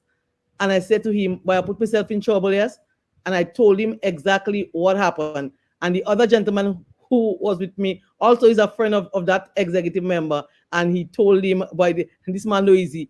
This man, I'm disappointed. I'm shocked. I didn't expect that, So even after I said it publicly, I know it was said that that's not true. What members were saying, well, I know it's true because you told me that since August last year. Because the truth be told, I told members that since when a few members well enough, I called them because I was maybe scared. I don't know if it's scared is the word, or shock or whatever. So the same time while we were here, I called a few members and I said, look, this happened. And I think that's where the real serious breakdown. Well, I'm not saying started. It started somewhere before when we met before that, you had concerns about, some of the things that I was saying. But I think it got worse, me making that and calling him about those kind of issues. It got worse. And so throughout all those times, one of the things I laugh at, members will call you. They will give you advice. I'm sure you hear me say that yesterday. So I laugh when I hear Brother Batisi saying the same thing, that they will be tense and whatever. I would not say that they were tense yesterday because it's not a case. Dr. Mode spoke with me. Emmeline tell me all the best. She wish me all the best. Kids say, I remember when I talking to Tevin and them, she kicks in, make new friends, keep the old. Because we had an excellent relationship. Sister Kate and I, it was like sisters. So, it is unfortunate that, sometimes I feel sad because of the relationship we have, and then you have to go separate ways. But I still see that relationship. I'm not sure how long it's going to last, based on because in order to stay to be accepted, then maybe you'll have to go against me, because I know there were some utterances that they felt that I was calling some name too much, and whatever. So there might be issues where members may feel in a way where they feel that they cannot communicate with me anymore. And as I said, I've seen and heard, people speaking with you for hours. There was a time we speak for an hour and something in a particular member, and then you hear certain comments coming from the same member, and I said to myself, no man, no adult shouldn't be put in a position to do themselves that. And so I would not, I'm a woman, and there's no way I feel that I have to be in a way. Yes, you give me assistance, and I'm thankful for it. I can itemize all the assistance. I know the assistance list is already in the public domain. But the truth about me, I have nothing to hide. So I could do that on my own. You don't have to tell people what to do for me. I could tell them for myself. And I would say, thank you. I needed it then. You give me assistance. I thank you. I just did not expect other members to be saying that you gave me assistance, and ordinary supporters have lists calling people and say, he did that for her. He did, and this kind of craziness. So, you poor Kellan, and I'm sure you came from poor family as well, but you're proud. Yes. Yes. When you're giving absolutely. Know that you go. Everything, every single thing was in the public domain. So, I learned from that though. And, sometimes it's not a case that I say I regret to take it. Because if you need it, you need it, At the time when they gave you assistance, you lose election, you get assistance, there's other issues, you give assistance, and I needed it, I took it. But sometimes, it was a learning period for me. That I'm 47, no longer in the same situation that I was in those years ago, and so I should not accept to be treated in a particular way. And so despite what come my way, despite all the attacks, I know you've seen those attacks. I'm not seeing them because I block myself out of them, but sometimes people come to you and say that person said that and that person, and sometimes I shut them down and say, once they didn't tell you I stole money while I was in government, or I do whatever, then just keep it for yourself, because sometimes you have to protect your own health, mental health. You don't want them to actually make you get crazy because they're saying so much negative My children was in focus, and I know Mr. Baptiste maybe is a too good person you have on the program, because Mr. Baptiste will tell you that when my son bought a first vehicle, he took a loan in the credit union, and Mr. Baptiste wanted him to pay it out faster, so he started to send some money for him. So he paid out that first vehicle, and then he go back and take a loan. So they say he's a student. How come he's able to get a loan? But Mr. Baptiste will tell you, though he's a student, he works everywhere else. He works in the bakery. He works as a farmer. In the recent time, just before he traveled to go to London, he took up 4 months construction work with Scott Baptiste. In fact, after 1 week, Mr. Baptiste, I don't know if you get that joke. After 1 week, he came home and he said he plastered the wall. He said, construction no hard, man. It's easy. And then by the second week, he said he's the foreman on the work and he's getting $90 a day. I say all that to say, that sometimes when you see things, it hurts as a parent. But I recall my son saying to me, Mommy, ignore them. And that made me feel good, because I saying he's away, he worked hard. My son washed sand in Awasa right behind my back, up in Awasa, went in for holidays. Every time school give holidays, Mr. Baptiste can be witness to that. And my members of my team know that also. My son plant corn, he plant peas, cucumbers, pumpkin, he rep pig, he kill sheep. And he all about selling and putting the money in the bank. Nobody can save money as them. The little one will put when he get it pay, he put the whole salary in the bank. He don't even buy the pack of cornflakes at home. And to see all these kind of ugly things about them and asking where they got that and where make it look like we involved in some corrupt practices and somebody gave us some money. Those things hurt. But I know what that is, when people judging you by their own standards. The people who are saying that, these are people who are judging you by their standards. I came into politics with one standard, and I'm living in with that same standard. So you could say all what you want. Maybe you can even say mental health issues, and I'll accept that. You could say other things that you gave me assistance. I'll accept it too. But you can't come and call me dishonest when in your government, I was the one, like the poster girl, the one who you say take a page from the book to every member. And I'm glad you mentioned that, Honorable Thomas, because some are saying that the relationship between you and Dr. Mitchell seemed to have gone south really quickly, because only in 2021, in the Grenada Parliament, you went to bat for Dr. Mitchell. In fact, you said that Deacon Mitchell and his team, they were too young and too inexperienced to be in government. And you said that Dr. Mitchell and his team have the most experience. You put, as we say, your neck on the block for your leader. So yes, and just appeared to have gone south. So can you appreciate why people might not trust politicians when on the one hand you said, look, this guy is the greatest thing since sliced bread, and on the other hand, now you're singing a different tune.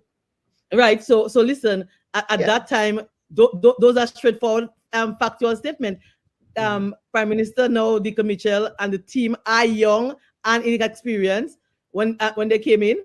But not his entire team, because you have people like Mr. Andrew, who work in the public service for a while. You have people like Mr. Cornwall, who also work in the public service for a while. Let me see who else. You have some senior people there. But when you compare the two teams, I was comparing the two teams. So that there's nothing about mistrusting. But not only were you comparing the two teams, you were comparing the two leaders. As you said, Dr. Mitchell was the best thing since sliced bread. Yeah. So, and that's a fact that he has more experience. He has been in the parliament for over 30 years. And Prime Minister Mitchell now just coming in. So what I said there is not a fallacy at the time. It's facts. Straightforward facts. So I'm not sure what about it that people would say they cannot believe, because it's true. Dr. Mitchell, if being in the government, as I say, for more than 30 years, and you have somebody coming in brand new, but it doesn't take away from the fact that after the last election, there have been some issues that created problems with me and Dr. Mitchell. The issue is the issues. And to me, Dr. Mitchell and I never get involved in any high talk. It's not a case that we had any cussing out. It's a case that, I have a different opinion to his. And he didn't summon you. He didn't summon you to the principal's office as he did with Michael. No, he didn't. No, but I said sometime before, when I realized what was happening, though, there was attack within an executive chat we have. There was particular gentleman attacking left, right, and center. And few people was able to stand up and defend. Some other members who know better was not, everybody kind of quiet. So I kind of get really sick and I started to call people privately and say, what is going on? Why you know better than that, and why is that happening? And people, different members calling me to say where they think that coming from. But at first there were two members and stalwart members who've been there for ages, long before everybody else, and they said, I read that storybook already. No, this may be coming from the boss. I said, no, watch now. I was so naive at the time. I said that would never happen because I know of the relationship we have. And so the attacks continue until I make up my mind that I couldn't take it anymore because he was stressing me out. I was on the phone with my colleague from morning until evening every day. And so I actually visited Dr. Mitchell's mother's short service. So she took 100 to meet with him to be able to plan how we could meet. And I actually went to see him the Wednesday with my husband at his home to deal with the particular issue. And even then, we were unable to resolve the issue. So whereas people may say all different stories, no story didn't happen because of Gloria Thomas. I didn't have no issue, no, me and Gloria had not spoken in August and September or even October. I have never had no communication with any member of the present government during the period when we were experiencing those issues.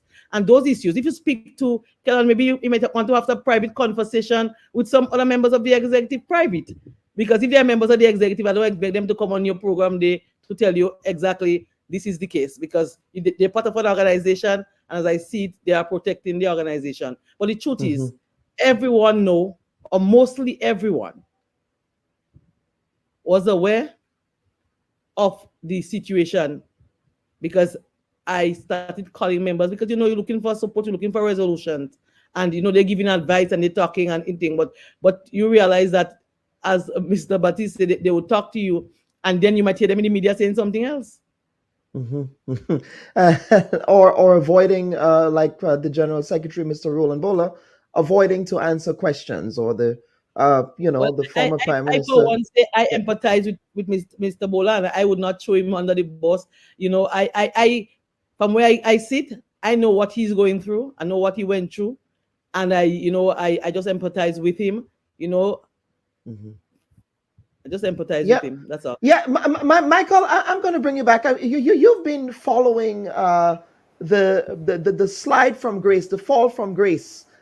Incidentally, Grace, when we talk about Grace here, we can also reference Grace Duncan and the relationship that she also had with Dr. Mitchell, the fraught relationship that they ended up having that caused her to also either resign or be fired from the Mitchell cabinet that caused the fall of the NNP in 1999.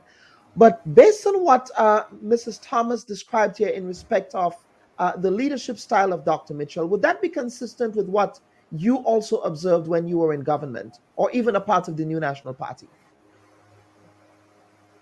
Well, when you in government, Dr. Mitchell liked to believe that he has control over the minds of all the members. And anytime you voice a different of opinion, you tend to be on his list, on his bad list. My advice to Sister Delma is simple: forget about all the attacks. Remember, this is not an award ceremony. You're gonna be attacked. I think you have to look forward to the bigger picture. The greatest difficulty you would face now is settling in this new organization. Your constituents are depending on you. The question here is, will you be able to perform as good as you perform in this new organization?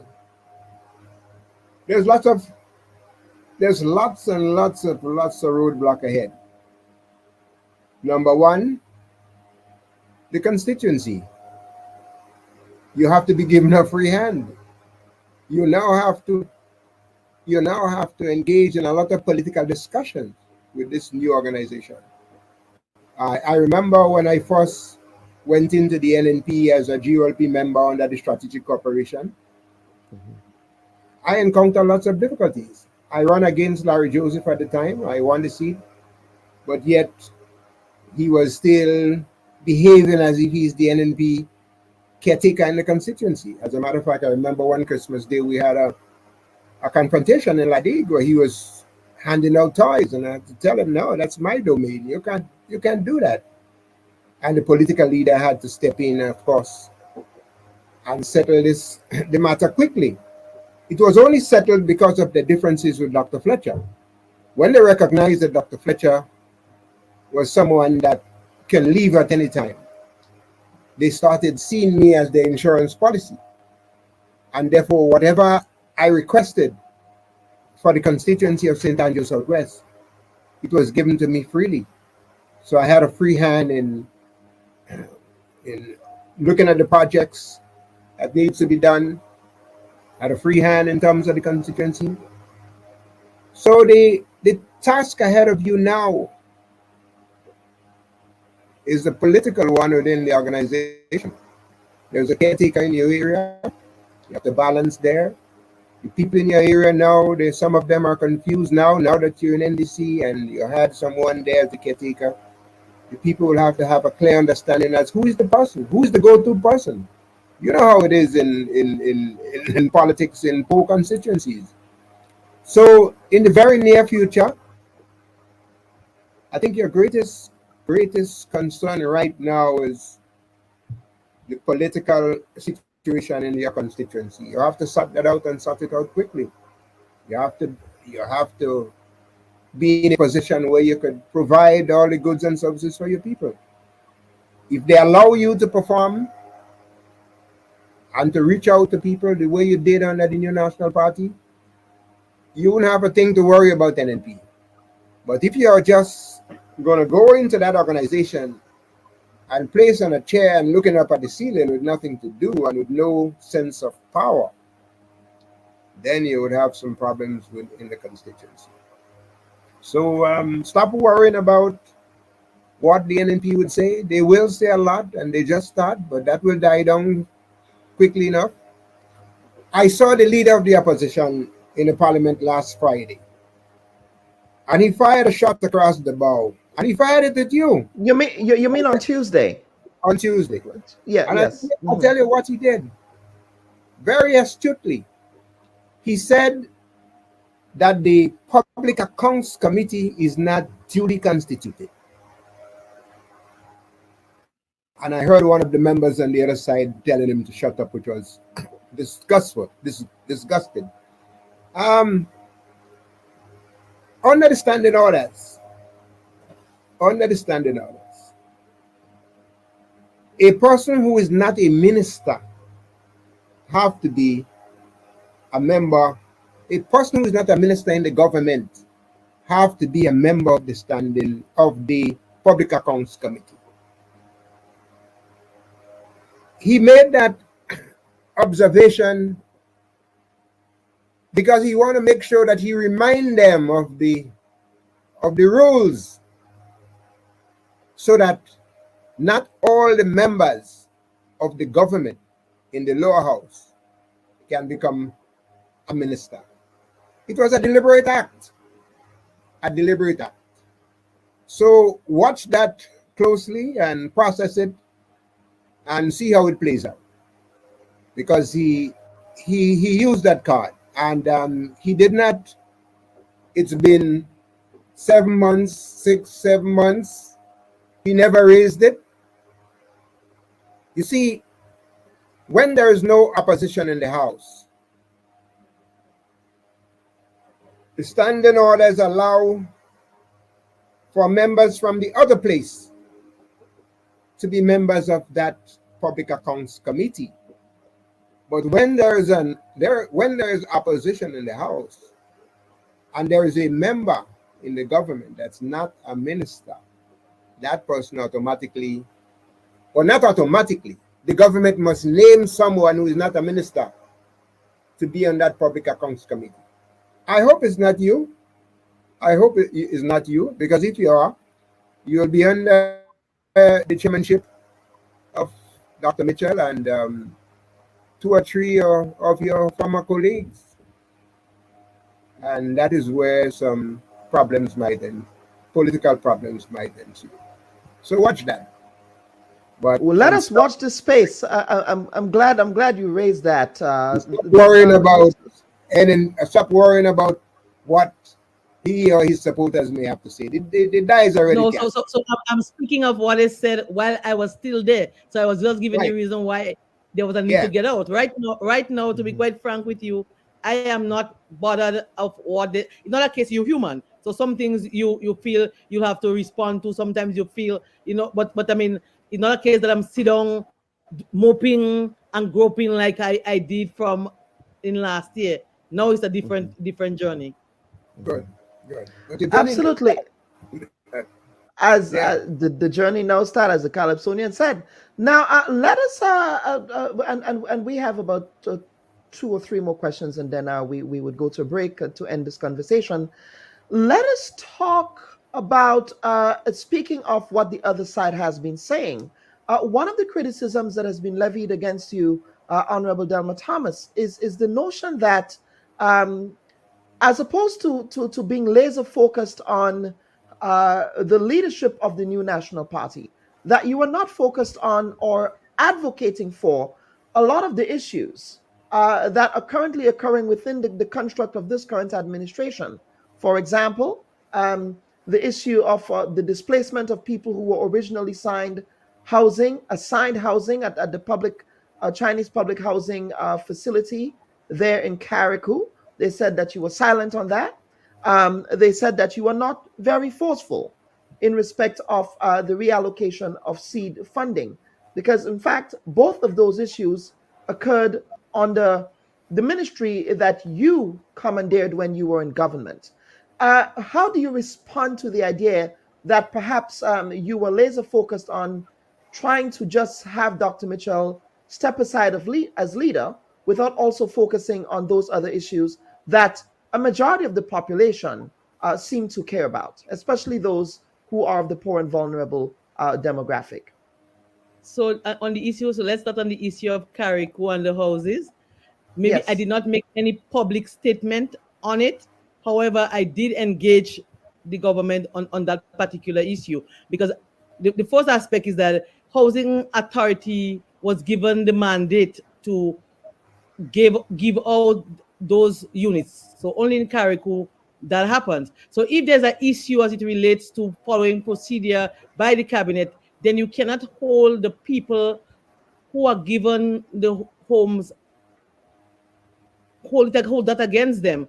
You will have to deal with the housing authority, and therefore I will expect that every needy family in Karikou who were given a unit will get a unit, and I was assured that. But why didn't you speak out publicly on this when your party has been your former party, the New National Party, has been speaking out publicly on that matter?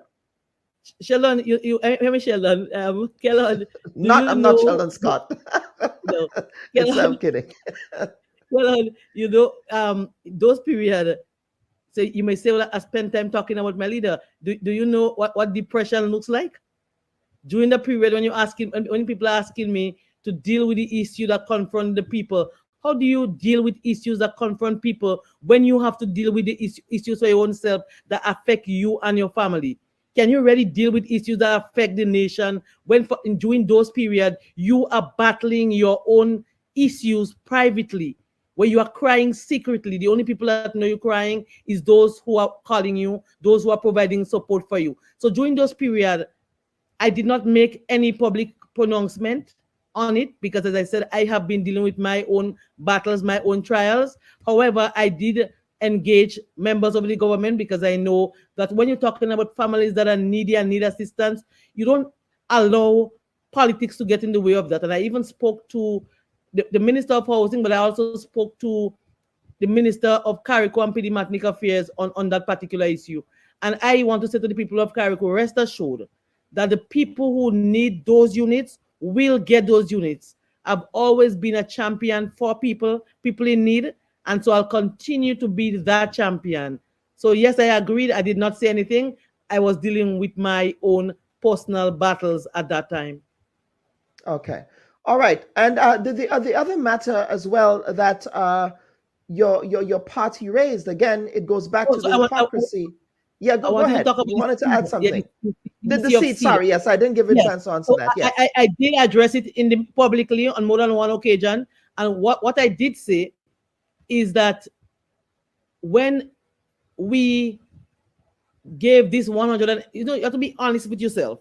The $150, when you gave it, it was a temporary measure. So you have to first accept that. However, we must appreciate that after that 1 year period, the situation in terms of the economic situation, we had inflation, things got worse because of the advent of COVID. And therefore, we would expect that, or will want that the government to continue providing the assistance for those who are in need. However, I've heard many of my colleagues saying that it's a budgetary allocation and we budgeted for it, and so they had to budget for it. The truth is, we did not budget for it. So yes, we gave $150 using the same old budget we had. So which means by the time the election, June, July, the budget for seed would have expired. So it means you have to go to the supplementary budget. And so it was under the new government in September, we had the supplementary of $8 million for seed. And I believe, I cannot speak for the government. I'm part of the government, no, but I can't speak for them in that period because I was not there. But what I believe might have happened, you just came in, you not aware exactly of this budgeting aspect. And so they continued, though Sister Gloria Thomas said in her presentation that they will continue with the 150 per family.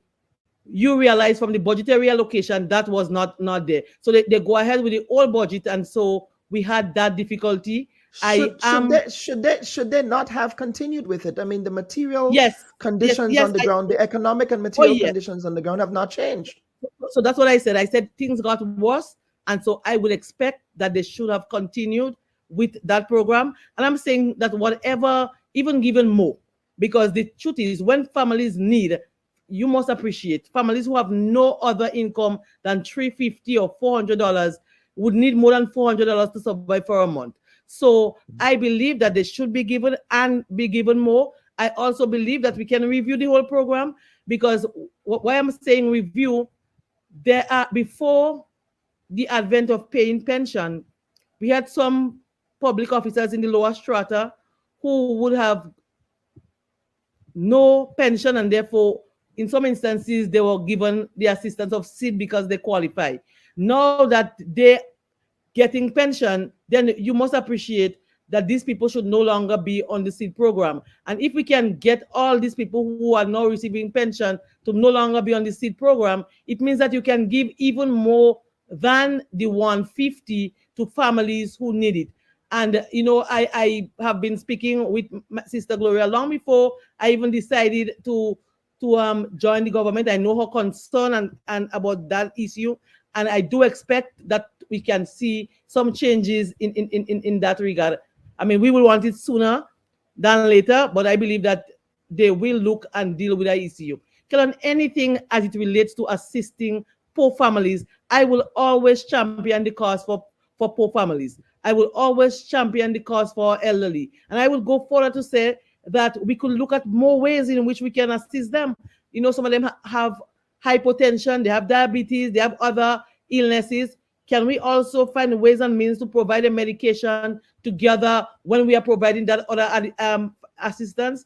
The US have program where you have food baskets, so you may give them some assistance to pay the bills, but can you also have some food stamps also? We can look at varying ways in which we can help to deal with the issue that confront people who are in need. And there are people who are in need all over the world that would need government assistance.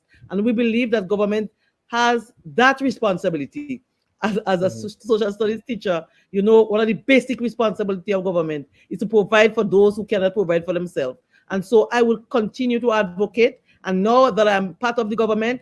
I will be assisting in any way so that we can change some of the policies.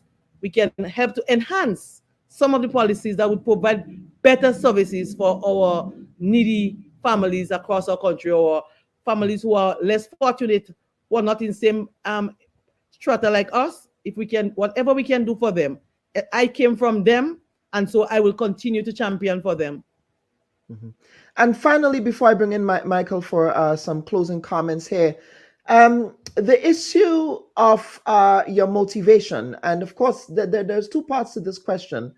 The first part of the question is that there are those who are saying that your decision, outside of all of the issues that you were having with your former boss, Dr. the Right Honorable Keith Mitchell, who, by the way, still does not give me interviews. I guess, as he told Kalistra, he loves her. Maybe he loves me too. Dr. Mitchell, is that the case? I don't know. But there are those who are saying that outside of those issues, that you made a financial calculation. How do you respond to the idea that your decision to join ranks with the ruling administration was a financial decision on your part, notwithstanding the paltry compensation that members of parliament receive in opposition? You do not receive the same salary as somebody who is duly constituted in the cabinet, but you receive a constituency salary, which, as I understand it, in the context of Grenada, is extremely low. Your thoughts on that criticism? So Kellan, I mean, let us use our critical thinking skills there, because if I'm going to negotiate because I'm looking for a job, then I would negotiate going in the cabinet.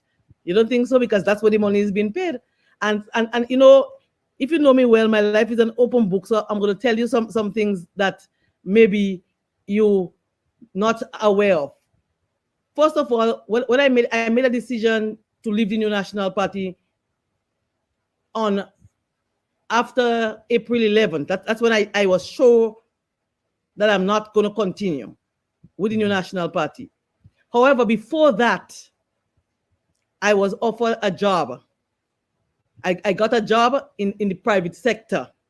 So who offered you that job? Who negotiated to broker that job? The friend of a friend. But the truth is there are links with because I mean, I remember Sister Gloria saying to me that if I know anything in the private sector, I will look out for you. And there was nothing political there. This is talking about like a family friend. There was nothing to say what she's saying, because at that time she telling me, at that time she encouraging me to stay. You know, don't worry, don't resign and all that, you know. So it was not a case where she expected me to be part of the government, because I kept secret and confidential what the issues were with the NNP for a while. Within so the party. At that time, she weren't aware. The only time she was aware was in March. And how that discussion came, there were some issues where someone raised where they were kind of conning, they'll go with this, you know, and thing. And she said, well, what? I'm not the devil.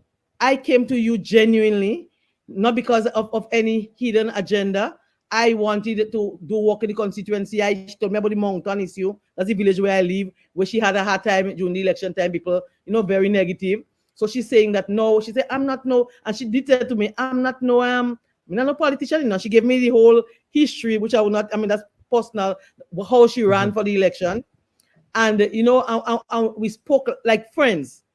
And, you know, and I told her, I said, I want to confide something in you. Because we've been talking, you know, and the truth be told, and I told a lot of people that long before, from December to thing, for 90% of our conversation never was about politics or government or all that. Because she knew my father and my family long before, she would talk about the revolution. She would talk about other stuff. There are times when she called in the night, she would make some kind of rude joke, because, you know, you're in the bed with your husband and whatever. And she would just call to see if everything okay and all that.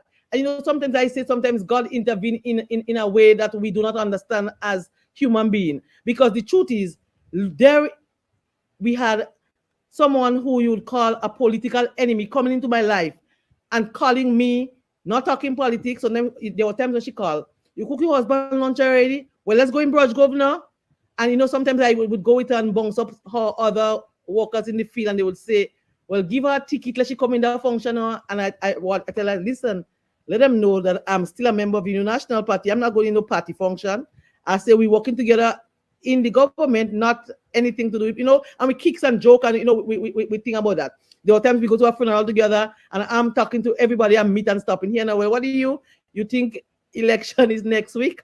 And I said, well, you think I win the election? And she said, but look at me still alive. We kicks on different things. So the truth is that she said, we were talking, and she said, there were different things, and she would see, and for me to get something, because that ain't making no sense thing. And I said, I did not say yes or no. And even when the job was offered to me, and that's why my life is an open book. There's no hidden agenda. It was not involvement with Prime Minister. Then a job came. I was offered to do something before, and I was supposed to start on the 1st of April.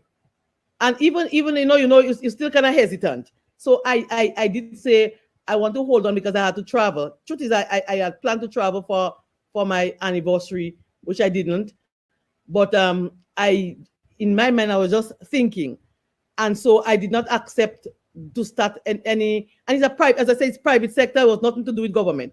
So the government, did the Prime Minister of Grenada, neither Gloria Thomas, neither any government functionaries had anything to do with you obtaining that private sector role? No. I did not say that. I said that I believe that she didn't come to me with the job, but I believe because she said to me that anything I know about, I'm going to tell you. So when that came out, somebody else reached out to me to say. So I would not, I wouldn't come to you in my bare face and lie for you, and you tell the truth and to be honest all the time, and then you come and you lie. She did said to me that she will look out, and somebody did reach out. She didn't reach out direct. Somebody did reach out to me and ask if I'm interested in it's within my line of what I did, if I want to think, and I still did not accept it then. Even when I met with the Prime Minister, we did not have a conversation about me working here and working there. We spoke a lot about health, and we spoke. I raised health because everybody know the issue. That and you were also the minister responsible for hospital services in the previous administration. So we spoke a lot about health, and we did not speak. So not to say that he had offered me a job. He did say, I did say to him that my intention was to go independent, and I will support anything once it's for the people. Exactly that, And then he didn't play games and skip around the bush. He said, but I think you have a contribution to make, and I would like you to join the government. I have no problem with you joining us. And we didn't even discuss to say, well, I want to work on whatever thing. In fact, we discussed me not being, I discussed not being, because what people would say. And maybe I think too much of what people would say. And because my children will always say that from government, I will always say, people who say that work I want. So I want to make sure I do not want to work. So I said to him, I will get back to him, because I couldn't give him an answer of yes, I wanted to join without going back to the key people who were supporting me for all these months with the different issues. However, even before that meeting, there were members of people who spoke to me before, and they expressed that there are certain things I can do. I can maybe join the government and assist them and continue representing my people. There were some who said, well, maybe you could be independent, but the majority of them were saying independent, you will have more roadblocks. And, we discussed back and forth.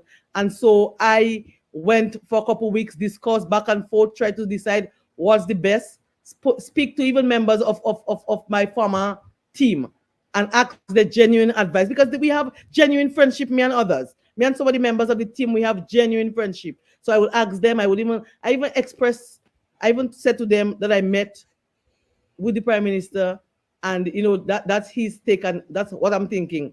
And there were one person who advised that they would agree to go with that one, and they gave the rationale that I do not want to give you here, and it was not a monetary rationale. He was other rationale. But so the issue about it, you would always, as Mr. Batty said, you will always hear talk about money, and the money thing did came up in the discussion, because I recall the first time the money came up, and I said that before already, issue of money. After we lose the election, I am frank on particular issue. People may not want me to continue saying those things because it's how it looks. But after the election, when the issue of senatorial appointments, we heard it in the news like anybody else. And so all of us, well, many of us, I shouldn't say all, had issues that we were hearing in their force. So we expressed it with one senior member, and she decided that she would raise it. And she called me. So she didn't go and raise it without, so it's not a case that she go behind our back and make confusion. She'd call me the morning and she said, I'm going there and I'm going to raise it. If I'm comfortable with she's saying that we feel that way too. And I said, I have no problem with that because it's not hypocritical. It's just that, if we're part of a team, we should know, we shouldn't hear it like anybody else. However, within less than 2 hours of she saying she going to have this meeting, I got a WhatsApp message I still have on my phone. Here, Kellan. I have the whole WhatsApp message on my phone here still that says, Delma, I will not continue. I cannot continue to give any financial assistance to you and Kate. And you should tell Kate. And I would not read the rationale that he gave for not being able to continue to provide that assistance. Let me tell you something that I'm saying for the first time.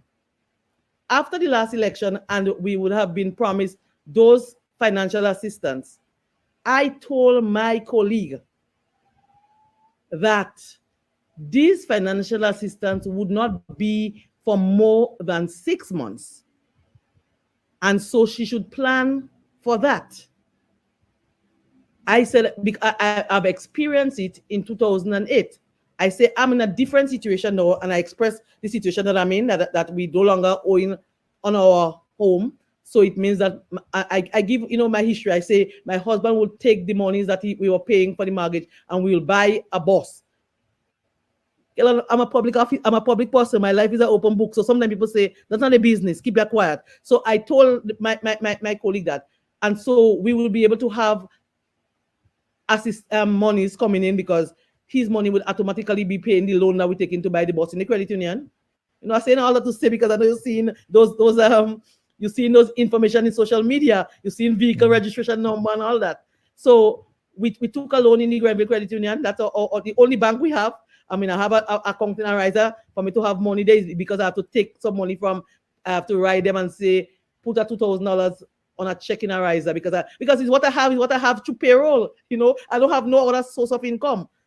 I don't take money from anybody in any kind of false way, in this kind of way. And I'm going to tell you some stories. So I told my colleague, I gave her in a frank way what to expect.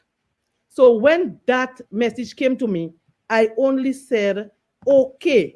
Because listen, those things you're hearing for the first time. After we would have been promised those financial assistance, I told my husband, indicated that I should not accept those assistance. And but he gave me a reason to say that I didn't like the tone of it. So I kind of just stay thing. But then I discussed it with other senior person, and she advised me. She said, those assistance is assistance that comes in for the party for assistance. So it's not personal assistance you get in there. So take it. And let me tell you something that I'm saying for the first time too. I took those assistance and I did not use those monies on, and I'm not saying that to say that I'm rich and I have money, but I, as a politician, I took accounts in my name in different forms. So for example, in Calico, I maybe have 2 accounts in my name. Because the truth is when people vote for you, Kellan, they do not vote for you because they expect you to be able to provide for yourself and your family, and you can't provide for them. And government system. If a man want a gas or a man want a 5-pound of chicken or some rice and flour, there's no easy way you can get it from the government. So you will have to look for creative ways in which you can provide for them. And so I opened that particular account that I gave even a lot of assistance, even maybe coming up to the election time and even before that. And so I had a bill by Mr. Lalsin. I also opened an account that I had in my name by M&N Hardware, that there are people within my constituency who needed assistance. They did not meet the requirement to get it under the housing program. Small assistance. Supposed to want a window and something for $500 and something. There's something about me that I feel like I'm obligated to just give. And it's not a case that members of my team don't know that. every single member of my team know that. In fact, they have cautioned me of that I'll turn up Papa and all that. So I took those things. I think they said the same thing in respect of Peter David as well. Maybe that's why you guys were kindred spirits. Yes. So I opened the account by man after the election. I owed maybe about $6,000 or $7,000 because I was paying peace, $500, whatever. You get assistance, you pay and all that. But after the election, I had that bill there still. When I received the first amount, I gave Mr. Mahan that first $3,000. And then I gave Mr. Lalsin because I wanted to get rid of those bills, even though I still have a small amount, maybe not for Mr. Lal. Well, if I owe Mr. Lalsin, it's because I make him give somebody some assistance recently. But in terms of the M and the hardware, I took assistance, and so when I get those assistance, I was able to advance those payments. And members of my team know that because I told them that in a private way, that this is the case and this is what is happening. So it's not a case that I was expecting to get any cent of money long term. And if my colleagues are honest, they would say that I told them that. So it was not a case that I was looking out for them. So that's the reason why I said okay. But I think even the okay was a problem because maybe there was an expectation that I should come back and say, I do need the assistance, but I did not need the assistance, so I did not go back. However, the issue of remuneration came for parliamentarian. Mm-hmm. There was a recommendation by the parliament for an increase for opposition members. And I'm a member of the team, of the opposition team with Miss Minister, with MP Pierre. So when that happened, we came from that meeting and we decided that we have to tell the other 4 members that she told me that I should go ahead and tell them. So I called all the members. Everybody said, well, they're not going to, they will accept. However, my leader said that we cannot accept that. And he gave his rationale why we can accept it. And that I should call a meeting. And those are text messages. He didn't call me on the phone. He texted me saying that I should call up that Delma, because I text him and said, I text him because at the time the relationship was starting to go in a kind of way. So I did text and a message for him saying that, about the increase and all that. He said that we should not accept that and we should have a meeting. I said at that time, a text back saying, I do not see a need for a meeting. The majority rules. 5 of us are willing to accept. You are only one. He said that I sounded aggressive. So I did not call the meeting. The meeting was called, and he also said that there are some members of his party who are saying that he is a dictator, so he do not want to call the meeting. So I should call the meeting. And I did not call the meeting, but the meeting was subsequently called. So you may hear about this morning, and I know that they put out to people, sending to media, people saying that I sent a message for him about this morning thing. And the thing about it, what they fail to realize, that I'm not the one who's willing to hide and run away from the things that I say. So the truth is, I did respond to text messages, and I subsequently, sometimes they say, well, you're not supposed to do that, you're unethical. But listen, Kellen, I do not have fake pages. I do not have monies to pay people to form groups to attack others, to attack them. So you will appreciate, while it might be unethical to back up the messages and have them there, you might say, well, if your back is against the wall, and maybe you have to go in the court. You need evidence. You don't think so? So I kept of course you would need evidence if you. I kept those evidence, not because I want to use or to showcase whatever, but if your back is against the wall and you have to use evidence, you never know, sometimes you want to take me to the court and say, well, I lie on you. So I must have the evidence to go deal with that. Is the evidence here you reference, is that the evidence in relation to the quote unquote faceless monster? That's in jest. There is a faceless monster that was in the government, that walked behind the scenes in the government. And listen, maybe a lot of us, even me, I weren't aware of the nature of how that faceless monster work until we out of government, we're meeting in groups, and then you hear the number of things that happens behind the scene, the number of things that was done, that created, and then we realize why one of the other reasons why we could have lost the election, because some people vote against us because of that. And that same faceless monster is there working behind the scenes, working, having, groups and having people to attack and giving all kind of information, all kind of bogus kind of page. But I mean, that it is, as Mr. Baptiste told me, it's time to forget about the faceless monster and all the other issues that within the National Party now, and let's move forward. Let us see how I can work with the government, how we can look at whatever the stumbling blocks are, and how we can deal with the issue. We were elected to. We were in the parliament. There's no thing about the party, so we can't be talking about NNP when we're talking in parliament. We have to be talking about how, as a representative, we deal with those issues. The faceless monster in the new National Party will have to deal with the faceless monster for themselves, the entire team there, because every one of them is aware at this time who that monster is and what the problem this monster is causing them. But that's for them to deal with at this time. I'm no longer part of the organization. Okay, and we're certainly running out of time, and this is a very interesting conversation. But the last question before I proffer closing comments has to do with the reality, and Michael, I'll bring you in here, the construct of Grenadian politics. And perhaps the Honorable Delma Thomas realized this as well. But Mr. Baptiste, do you think realistically that politicians can be independent in Grenada? I mean, Delma Thomas here indicated that, she wanted to work with both sides, and she wanted to caucus with both sides for the benefit of her constituents. That did not come to pass. Realistically, can we see a situation in Grenadian history or in Grenadian politics where an independent politician can actually emerge and caucus with both sides for the benefit of the people of the country? It's not possible at this time. There are several reasons for that. The political leaders see it as us versus them. If you are in government, you sit in a cabinet, there are some decisions that will be taken that personally you're opposed to, but once it's a cabinet decision, then it becomes collectively everyone's decision.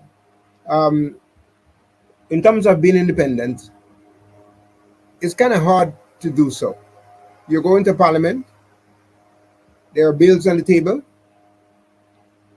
Though that bill may be hurting your constituency or not providing enough service for your constituency, but because it was approved in the cabinet, you're duty bound under the collective responsibility code to go along with it. Party politics in Grenada is led by a leader, and sometimes we call him the ruler. He does not allow for independent opinion, except it comes from him. It is rather sad.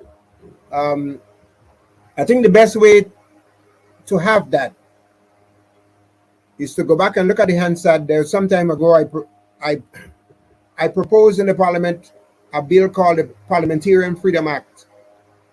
And in that act, I was proposing that all members of parliament be paid the same amount, and that those who are in government get a duty allowance. That in itself would make the members independent, because of course the constitution for country allows the leader of the party to be, or the leader of the country, the prime minister in itself, to become a dictator. It doesn't matter which side, whether green or yellow. The law allows him to become a dictator. And the only way you can hold him honestly, or you can keep him in check, is if he does not have the power to fire you. And if he fires you, he does not hurt you in any way. The time has come where we must seriously look at the payment in the parliament. It is unconscionable for an elected member to be given $1,200 a month. And I said so in my tenure as leader of the opposition, and in government I said so. I got the support of one member, Mark Isaac, because at the time we felt that the then Prime Minister, Dr. Mitchell, was using that to keep members in check.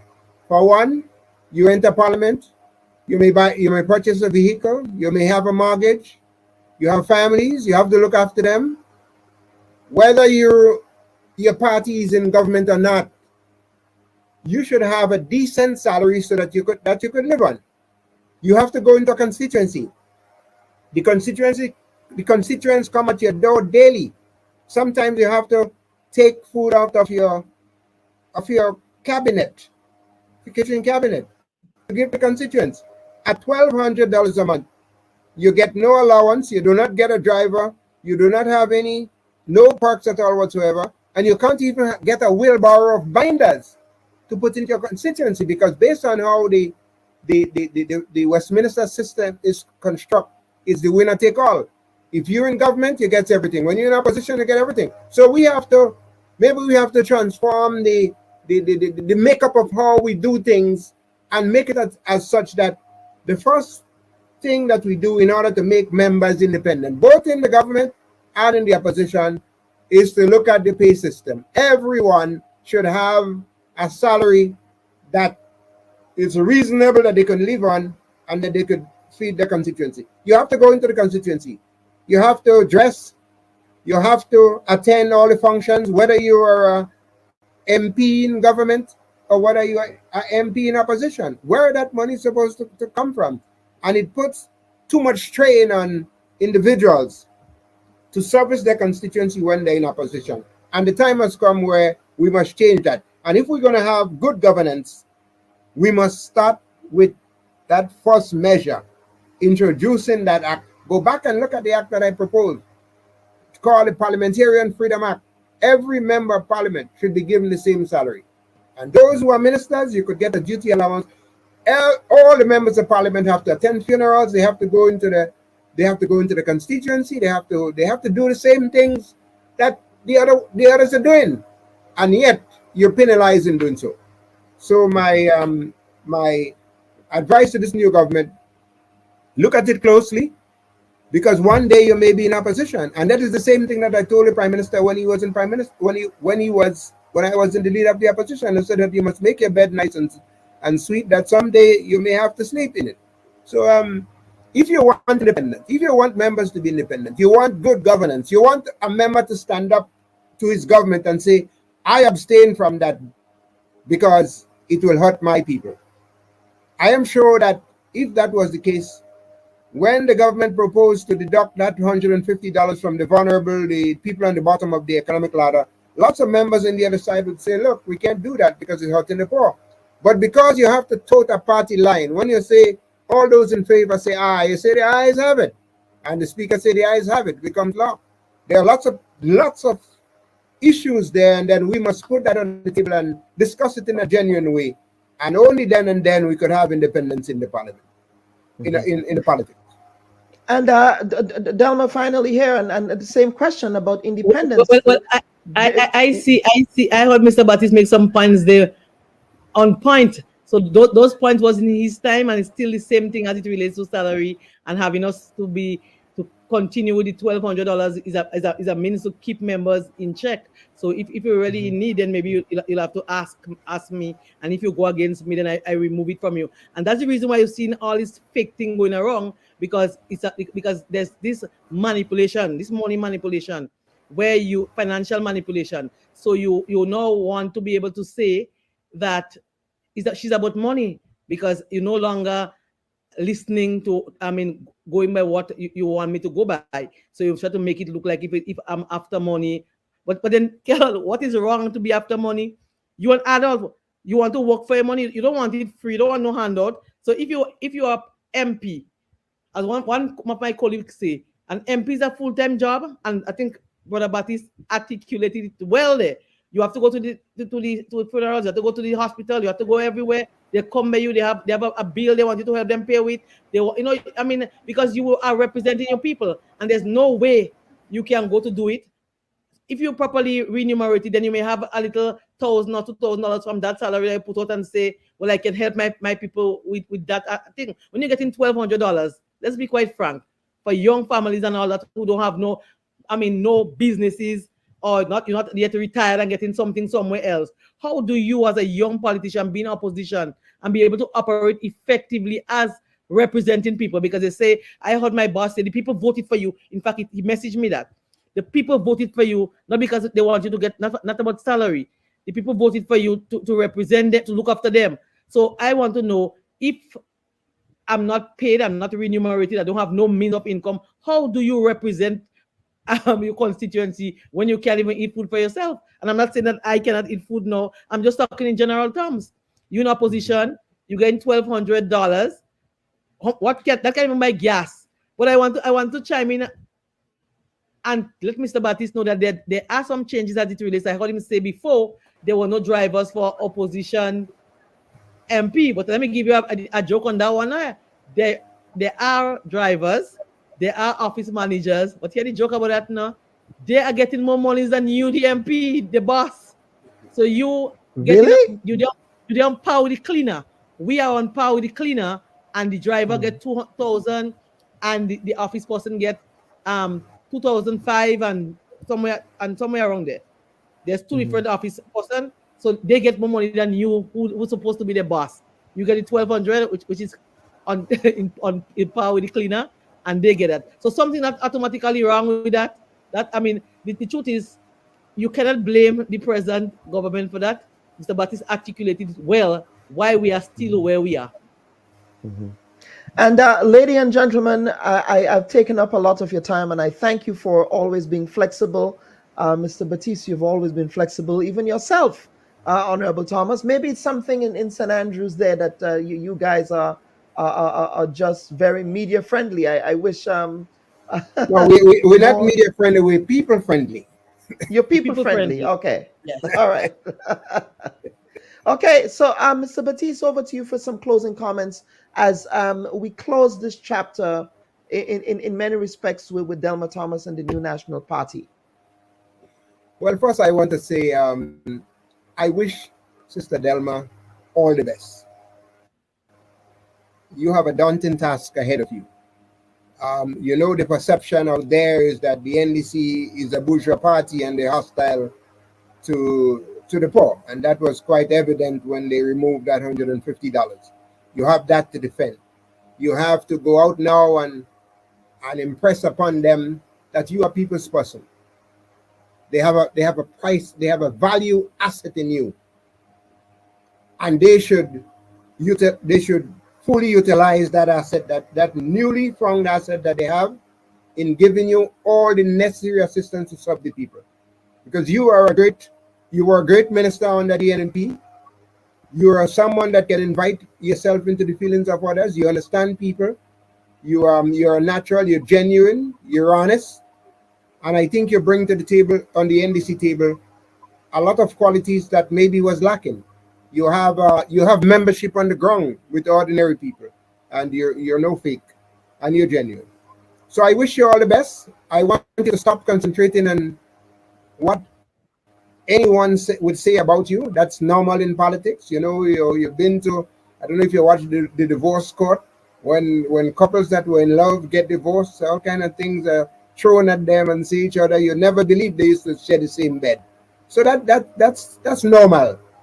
Concentrate now. Your job now is to concentrate on the task that lies ahead of you, which is a very big one, because you have enemies in the NNP, and you're going to encounter some resistance within the NDC, because there are some people who are there and still holding the animosity against you when you were NNP and whatnot. And your job is a tough one, and you have to navigate safely to ensure at the end of the day, the people of Northwest are the beneficiaries. I'll stop it. Mrs. Thomas, final comments. Yes, I want to thank you for that advice. I'm up for that challenge. You know, as we talk about relationships, there are always going to be issues and there will always be challenges, but it's how you deal with them. And so I'm going into a new organization with new people, and so I am ready to work with them so that I can bring the benefits for the people of the constituency. I mean, it's a new team. So while I hear Mr. Batiste said, well, the NDC is known for being the bourgeois and all that. But I mean, when you look, there are people there who came from poor family as well. And so I believe that they can, just like how I can feel the pain and suffering. I know the Prime Minister normally articulate that he came from very poor family background. And so I believe that we are uniquely placed at this time to work together.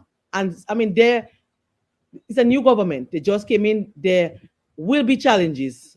We were there as a new national party, and we have been in government for a long period of time, and we still had difficulty.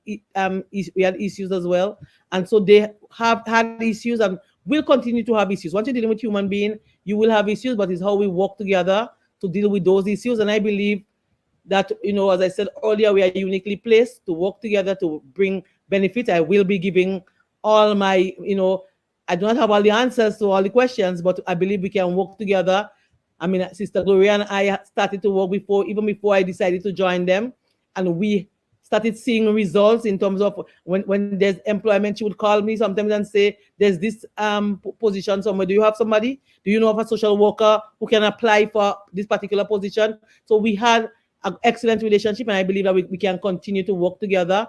I believe that the people in St. Andrew Northwest, they're gaining, because you have two persons now who will be championing for you, two persons who will be working for you within the constituency and within the government. And so we will put our heads and hearts together. I believe that she's genuine like me, and we can put our heads and hearts together to deal with the issues, not only confront the people of St. Andrew Northwest, but the people of Grenada, Carriacou, and Pidi Martinique. And so there are some challenges that you identify that happen. I believe that we can work with and deal with those issues and work to provide even more assistance. I'm confident that the National Democratic Congress government will work to deal with those issues, Mr. Batiste, that affect the people. So yes, there are some challenges now, the 150, and I believe that they should get not the 150, but even more than the 150. And I know that there are other members who believe that also. So I believe that we will work together and we will be able to resolve that issue. All right, ladies and gentlemen, thank you so much for your appearance on this week's episode of the Bub Report. Viewers and listeners, Mrs. Delma Thomas, the current Member of Parliament for the constituency of St. Andrew Northwest, as well as Mr. Michael Batiste, the former Member of Parliament, former Minister of Agriculture, but he was a former Member of Parliament for the St. Andrew Southwest constituency, also a very good friend of Mrs. Delma Thomas and her family. On behalf of the producers of the Bub Report, I'm your humble servant, Dr. Kellen Bub. We thank you for viewing this week's episode, and we will see you next week. Have a safe and productive week. Take care now. Bye-bye. Hi, everyone. Thanks for checking out the Bub Report's social media pages. If you'd like to get more videos, show highlights, and watch our weekly live show, follow our Facebook, Twitter, and Instagram pages, and also subscribe to our YouTube channel. You can catch repeat episodes on Wednesdays at 4 and 5 p.m. respectively on CRFM Radio and GBN TV in Grenada. We are also viewed on Sundays at 8 p.m. on WPG10 throughout the Caribbean. Thanks for watching. Very proud of what you're doing, and I think it's much needed. So thank you so much for your contribution. Thank you again for watching the Bub Report. Viewers and listeners, we want to thank you sincerely. Ashley, thank you so very much. Senator Chester Humphrey, welcome to the Bub Report. Mr. Mitchell, welcome to the program. The Honorable Jumani Williams, we call him Jumani, who is the public advocate for the city of New York. The Honorable Baz Diopande, former Prime Minister of the Republic of Trinidad and Tobago. Mr. Pandey, welcome to the Bub Report of Grenada. The Honorable Tobias Clement. Mr. Clement, welcome to the Bub Report. Is it Nikoli or Nikolai? I hope I pronounced it right. Nikolai. It's Nikolai. Thank you. Yes. And welcome to the program, Her Excellency Ambassador Luan Gilchrist. Ms. Randall Robinson, you are here in your private capacity and in your personal capacity. Yesterday, we learned that you were detained by law enforcement in Grenada. So you come from a family of public servants. Yes, we are a family of public servants. So you're saying that you have to do more, but my question is, what have you done as President of the Union to ensure that happens? To the cards that I have drawn, that I am the minister at this point in time. and for members of the but public. You're also a servant of the people. Why would we have ambassadors representing the state that do not understand clearly what their terms of reference are?